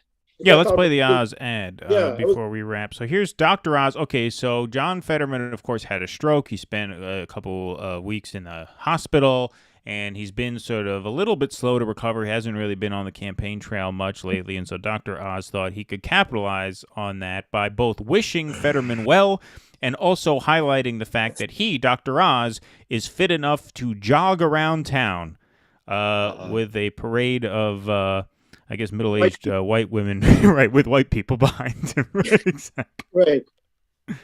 You may have heard John Fetterman's back on the campaign trail. As a surgeon who's performed thousands of these operations, I know how scary this can be for a patient. I've been praying for him. I'm glad he's okay. Now that he's back, John Fetterman can't keep hiding from voters forever. I mean, Joe Biden hid in his basement. How did that work out for us? We need to debate John's radical agenda. Fetterman would destroy our energy industry, canceling pipelines, crushing fracking and drilling, all while driving up gas prices for everyone. And Fetterman supports releasing 1/3 of the prison population and wants to eliminate life sentences for murderers. That's just crazy. I can promise you this, Pennsylvania. I'll bring a dose of reality to John Fetterman and the radical left. And as your next senator, I'll be in your community to hear your thoughts and fight to be your voice in Washington. I'm glad Fetterman's healthy, so we can worry less about his heart and his hoodie and more about the crazy leftist ideas in his head. Crazy leftist ideas in his head. You know, he's playing into that Jersey thing, man. He really has a fucking Jersey. That's giving off major like scrap metal yard vibes there with that accent. What was up with that cast of extras, man? That was the weirdest background crowd. Like, why is he jogging with a bunch of 50-something women and like one young dude off there on the left? And they're all white. You would think you would try. You would try to make it a little diverse.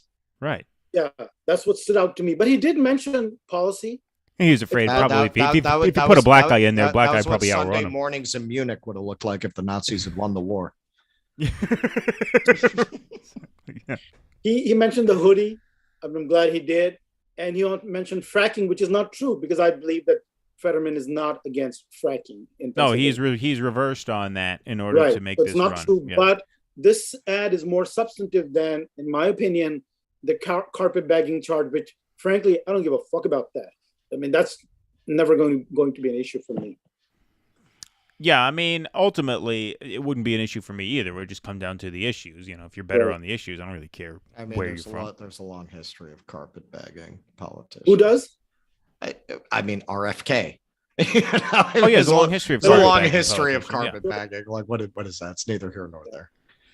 Right, exactly. You know, but was from whichever state he happened to be campaigning in, if you remember that. Romney? Romney. In 2012, he was like, I'm from, because he was president in all these states. Yeah, Massachusetts, Utah, not Utah, Massachusetts. What was the other home state? Well, now he's from Utah. Hillary was. Well, Hillary had Arkansas, Illinois, and New York. And New York. She had 3 home states. Yeah. Claimed them all as home states. Yeah, exactly. Newsom is just 4th generation San Franciscan. I'm telling you, you're getting a good deal. 4th generation San Franciscan, supported by the Gettys. Yeah, those Nob Hill elites. That's exactly what we need. Brown, Kamala Harris. I mean, I think it's really, this is where it gets into the fictional stuff. Nobody has gotten deeper into Willie Brown than Kamala has, though. Nobody's gotten deeper into Kamala. Yeah, I was about to say you messed up the order there, but they probably went both ways with those fucking freaks. God knows what you did to him. Yeah. Right. I mean, so look, I mean, I think this Pennsylvania race is going to be one of the real marquee matchups to watch. I mean, this is going to be a big indicator of how things go. Right. Because this is a situation where you have 2 candidates here, both with their assets, but both severely flawed. And this is a situation where this is going to be a major bellwether, I think. And as of now, it's 50-50. It's hard to say who wins. I think Fetterman is the more talented candidate, but I think there are a lot of headwinds blowing in right at him now. And I think if Oz just focuses on the economy, inflation, if it stays that bad, I mean, he's got a very good shot. And so do the other guys, even Herschel Walker. That's the most extreme case, right? That would be the most extreme case. Well, that's extreme to the point where I don't think it's a bellwether, because I think if Warnock beats Walker, you could just kind of chalk that up to Walker being Walker. True. But if Walker beats... like Warnock is up 10 points over Walker last poll. Right, but if Walker beats Warnock, isn't that something... Oh, yeah, look, if Walker beats Warnock, then that's a major indicator. But I'm saying the reason I wouldn't call that quite a bellwether is because if that goes the Democrats' way, that's not necessarily an indication that the Democrats are going to have a good all night. Walker has to do is make an ad where he takes down a tackle dummy that has a little hand-scrawled sign on it that says inflation, and he takes it down. He goes, "I'm going to sack inflation." That's it. He's got it. Yeah, he's got it. I say I should be working on the other side. Yeah, you should be campaigning for Walker, and you should be campaigning for Newsom, and I'll do the show solo. Right? Exactly. Yeah. And give some ad advice to Oz. Yeah, that Oz ad was not good. That's why I say, like, Fetterman just has better game than Oz. Like, Fetterman, as much as, like, I'm not really convinced by the carpetbagging charges, that shit kind of does work. It's folksy. You know, it has a certain appeal. Yeah. It's funny. He's funny. That's the thing. Fetterman genuinely is funny. He's funny looking. Right. He's got this, like, Brazilian wife that's kind of like this tiny Brazilian wife next to this giant 6 foot, ogre looking guy. It's fun. You know, he's interesting. He's an interesting candidate. Shrek. Yeah, he's like Shrek. Yeah. He's like Shrek. Right. Yeah. That would be Trump's nickname for him if he ran against him. I'm giving all the Republicans advice tonight. Yeah. I'm giving them pearls.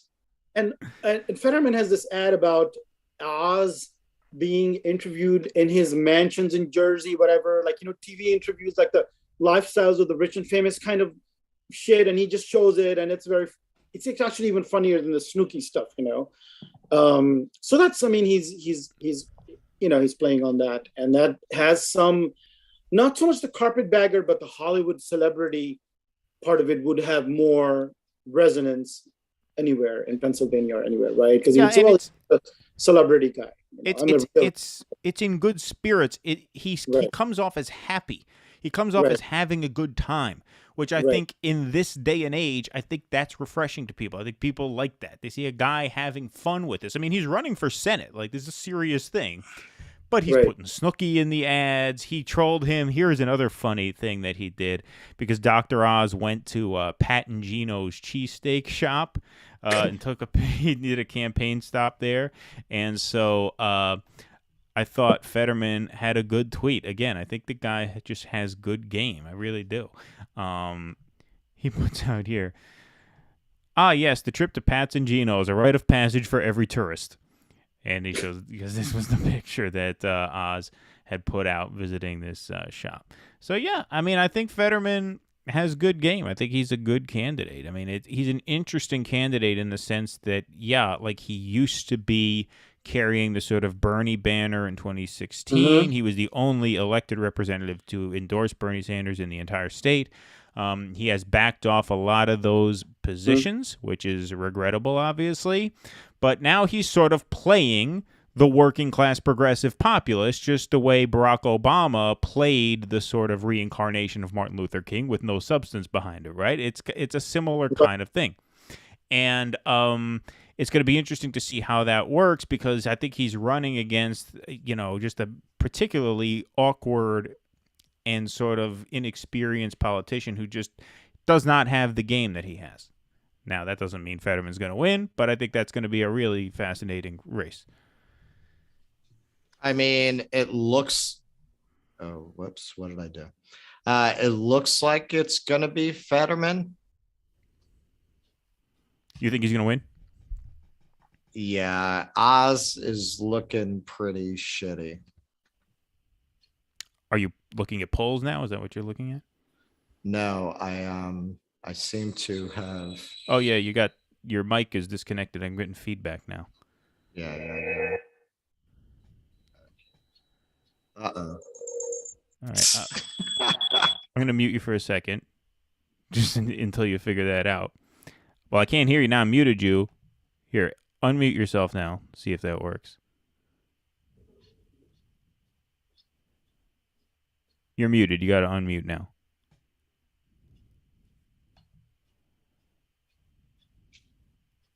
I can hear you talk. No, you're still getting that reverb, right? Yeah. I am, yeah. Okay, yeah, I went into like, never mind. I'm just gonna mute myself.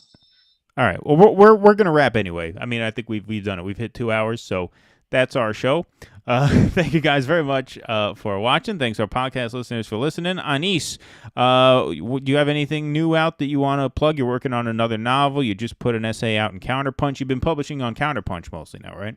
Yeah, a lot of long literary essays, 10,000 word essays on satire and suburban nightmare and so on. I'm gonna have one coming up on baseball as allegory for American national greatness and our exceptionalism. Oh, interesting. That would be. That's going to be next week. And there was one we didn't mention this one on censorship that I wrote about a month ago for Salon, right?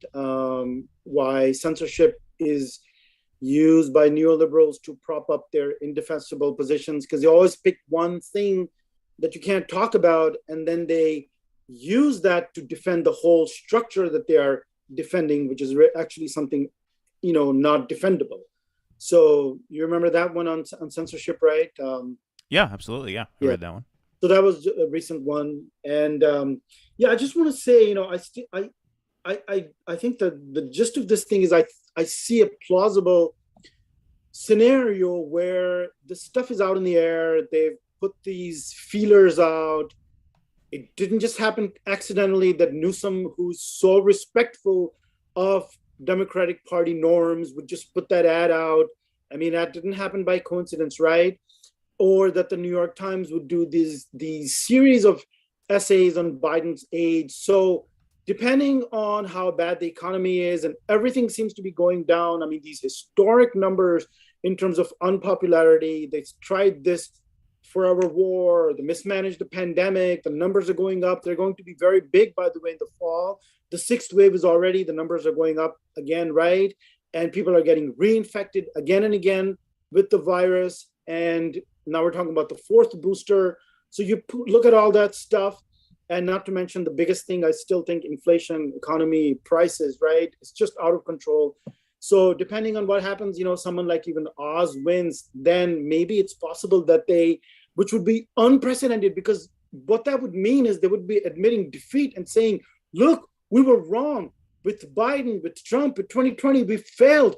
We're getting rid of our candidate. And yes, they can gloss it over with, oh, he's just too old and whatever, but people will understand, oh my God, they didn't do that even with Carter, right? Even with the Kennedy primary and so on, they stayed with him. So this would be pretty much unprecedented in the last, 100 years or so, right? To admit that admit complete failure and say, well, now we want to give you a new face, Newsom or whoever, right? And then to try to install him and impose him, right? It's a pretty radical scenario, but I think it could happen, because maybe they'll see that, because you're seeing indications that this is one plausible way that they could approach it. Yeah, and I think as radical as it is, and I do agree that it's radical, I think the more radical thing to do would be to foist Biden and Trump on the country again. Yeah, as to go with Biden and Trump. And then, although the poll does show Biden beating Trump, that same poll, right? The polls still show Biden. Yeah, but what is it, like 43, 41? That's not enough. Just marginally, right? And that's a national election poll. That's probably not even enough to beat him in the electoral college. And it always underreports Trump and Republicans and these MAGA people. We know that. And that's also after 2 weeks of January 6th coverage. Of January wall to wall. 6th. It's in the context of January 6th. Right. So all stuff happening. So to have Trump versus Biden, and if they think that Trump will beat Biden again, that would just be, this is just, so as radical as this other undemocratic scenario sounds, because what was democratic in 2020? It was Bernie Sanders. He won the first 3 contests, and somehow they inflicted and imposed Biden on us. So it's not out of the realm of plausibility that they would once again try in a different way to foist someone else on us who we're not even thinking about at this point, which would be someone like Newsom. Because I agree with you. I don't see anybody else on the national scene that even has a shot. They all tried. They had this rehearsal in 2020, and every single one of them bombed, except for Bernie.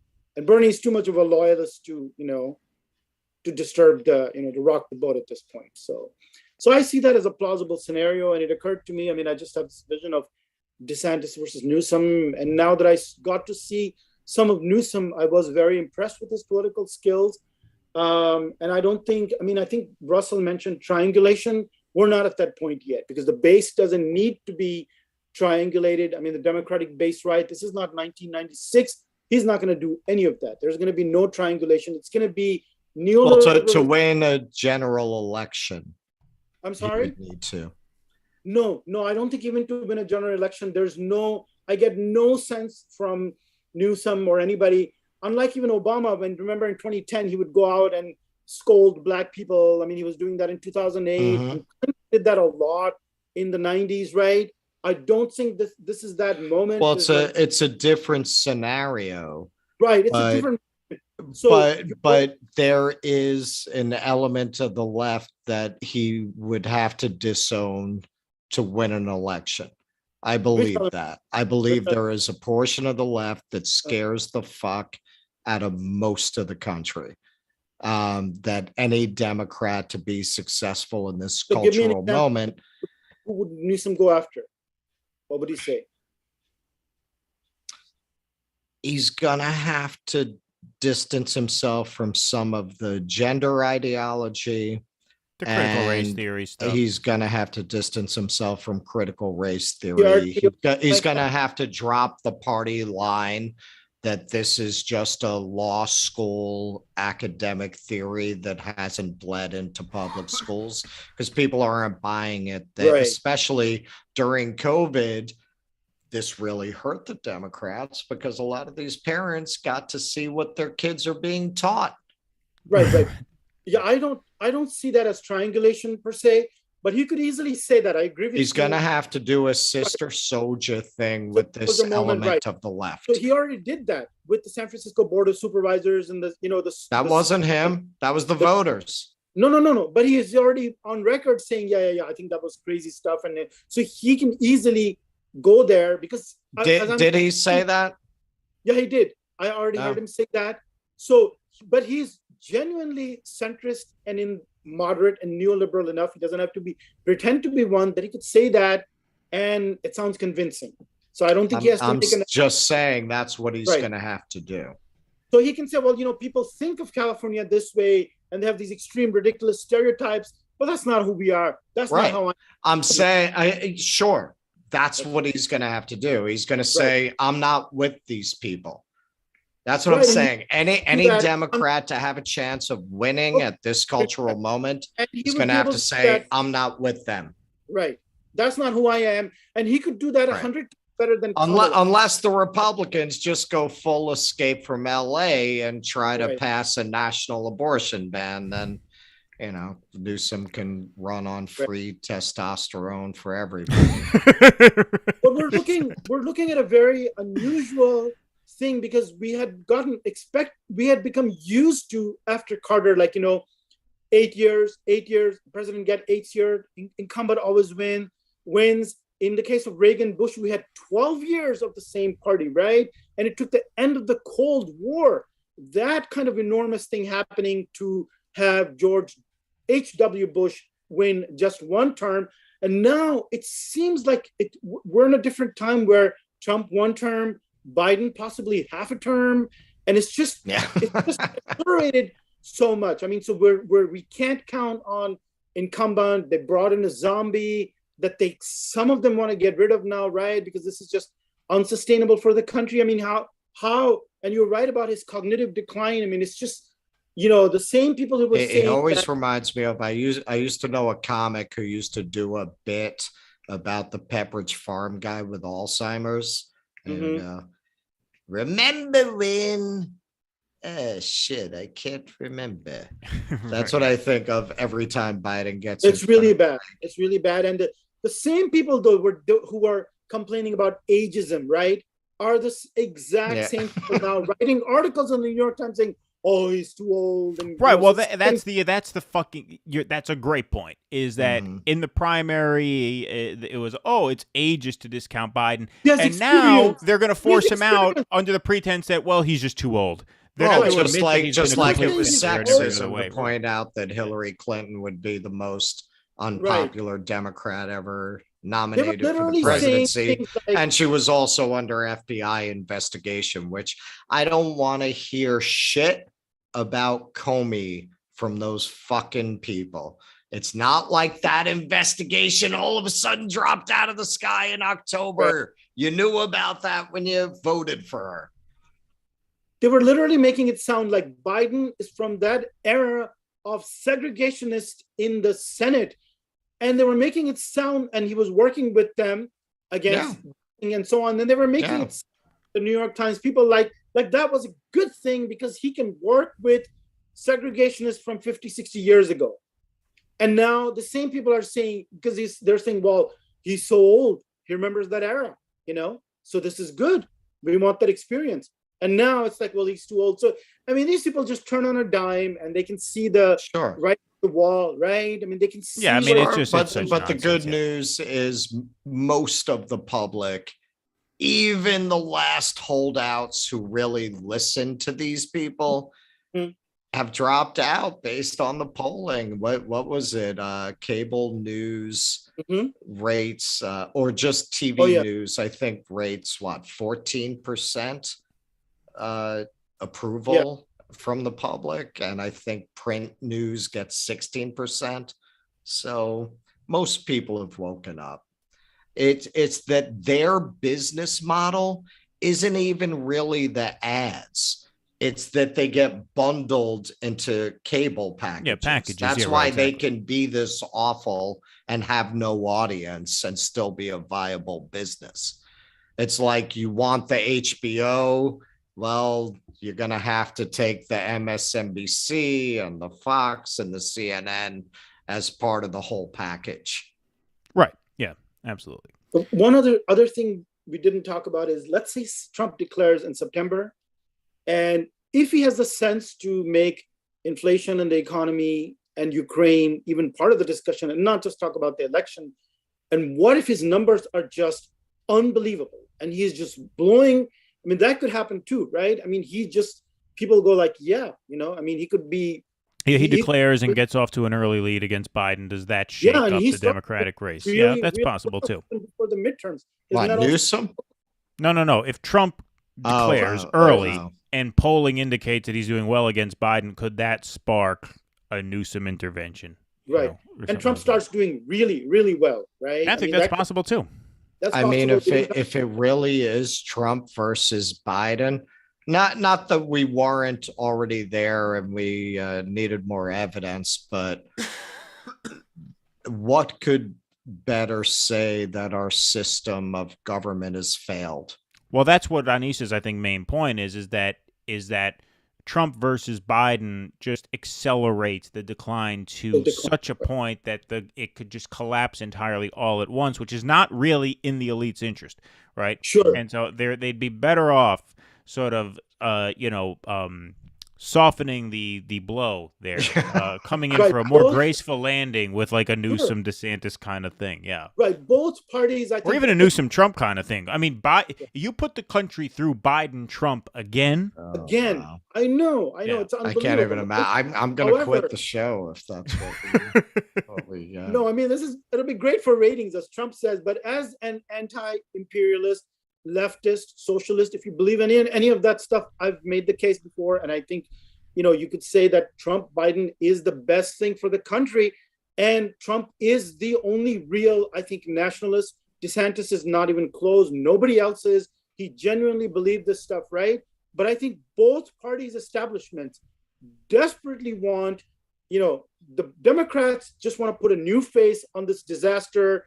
So neoliberalism plus these incremental policies, and you can come up with 100 different ones at the national level, right? Some tinkering with student debt or this or that, stuff that Biden is trying to do, but half-heartedly, right? On climate, and we'll phase out this by 2035 or 2050. By which time we'll be dead anyway. And Newsom is the guy to do that sort of stuff. And in the case of the Republicans, instead of Trump, they'd rather have the whole establishment. They'd rather have DeSantis. There's no question about that, because then he won't do the really crazy actual national stuff, which is like, disengage from wars and interfere with trade and immigration. Right, and pull so, out of NATO, all that kind of shit, right? yeah, Exactly. pull out of I'm NATO. writing in Paul Atreides. That's this I moment. want the spice to flow. Yeah, the spice Right. must flow. They're once again trying to do the imposing Hillary Clinton or the 2016 moment, right? Except this time, both parties are in this. Because now Trump, in fact, you could say, well, he ran. There's not a third party, but he did. I don't want to say he started a third party, but that, just like Bernie Sanders was a third party type of movement, it's America first. And he took over, to a large extent, the Republican Party, right? So now how do you put that genie back in the bottle? And I'm sure the Republican establishment is also ecstatic about January 6 hearings, just like the Democratic establishment, because they don't want this. I mean, they just want this guy sidelined, and they could say, well, this is just fine. You did your job. Thank you for your service. And we just got to move on. Right, now we have to move on. That's just interesting. No, that's moment possible too. What was that? No, I said that's definitely possible as well. Right. Absolutely. And we talked about that a couple hours ago. So Yeah. I guess we should wrap, since we're referencing a couple hours ago at this point. But thank you guys very much. Anis, always a pleasure to talk to you, my friend. Thank you so much for joining. Yeah. I'm really happy to be here. Thank you, brother. Absolutely. And, once the election comes on and we start doing, more coverage, we'll do some primary election nights. We'll have you back, and it'll be fun. We're going to start. It's starting to get to be a serious time here. That's why we got our sets set up and everything like that. And these are a little bit of a work in progress, a dry run with our new sets and stuff this evening, but we'll get that figured out. You can help us by going to patreon.com/DoDissidents or DoDissidents.substack.com. Sign up for free at Substack, even if you can't spring for $5 a month. And most importantly, while you're here, everybody watching on YouTube, please subscribe to this channel before you leave, so that you get notified every time we're live and every time we drop a video. Thank you guys very much for watching. Thanks to our podcast listeners for listening. Thanks to Anish Shivani, as always, for coming on. We'll see you guys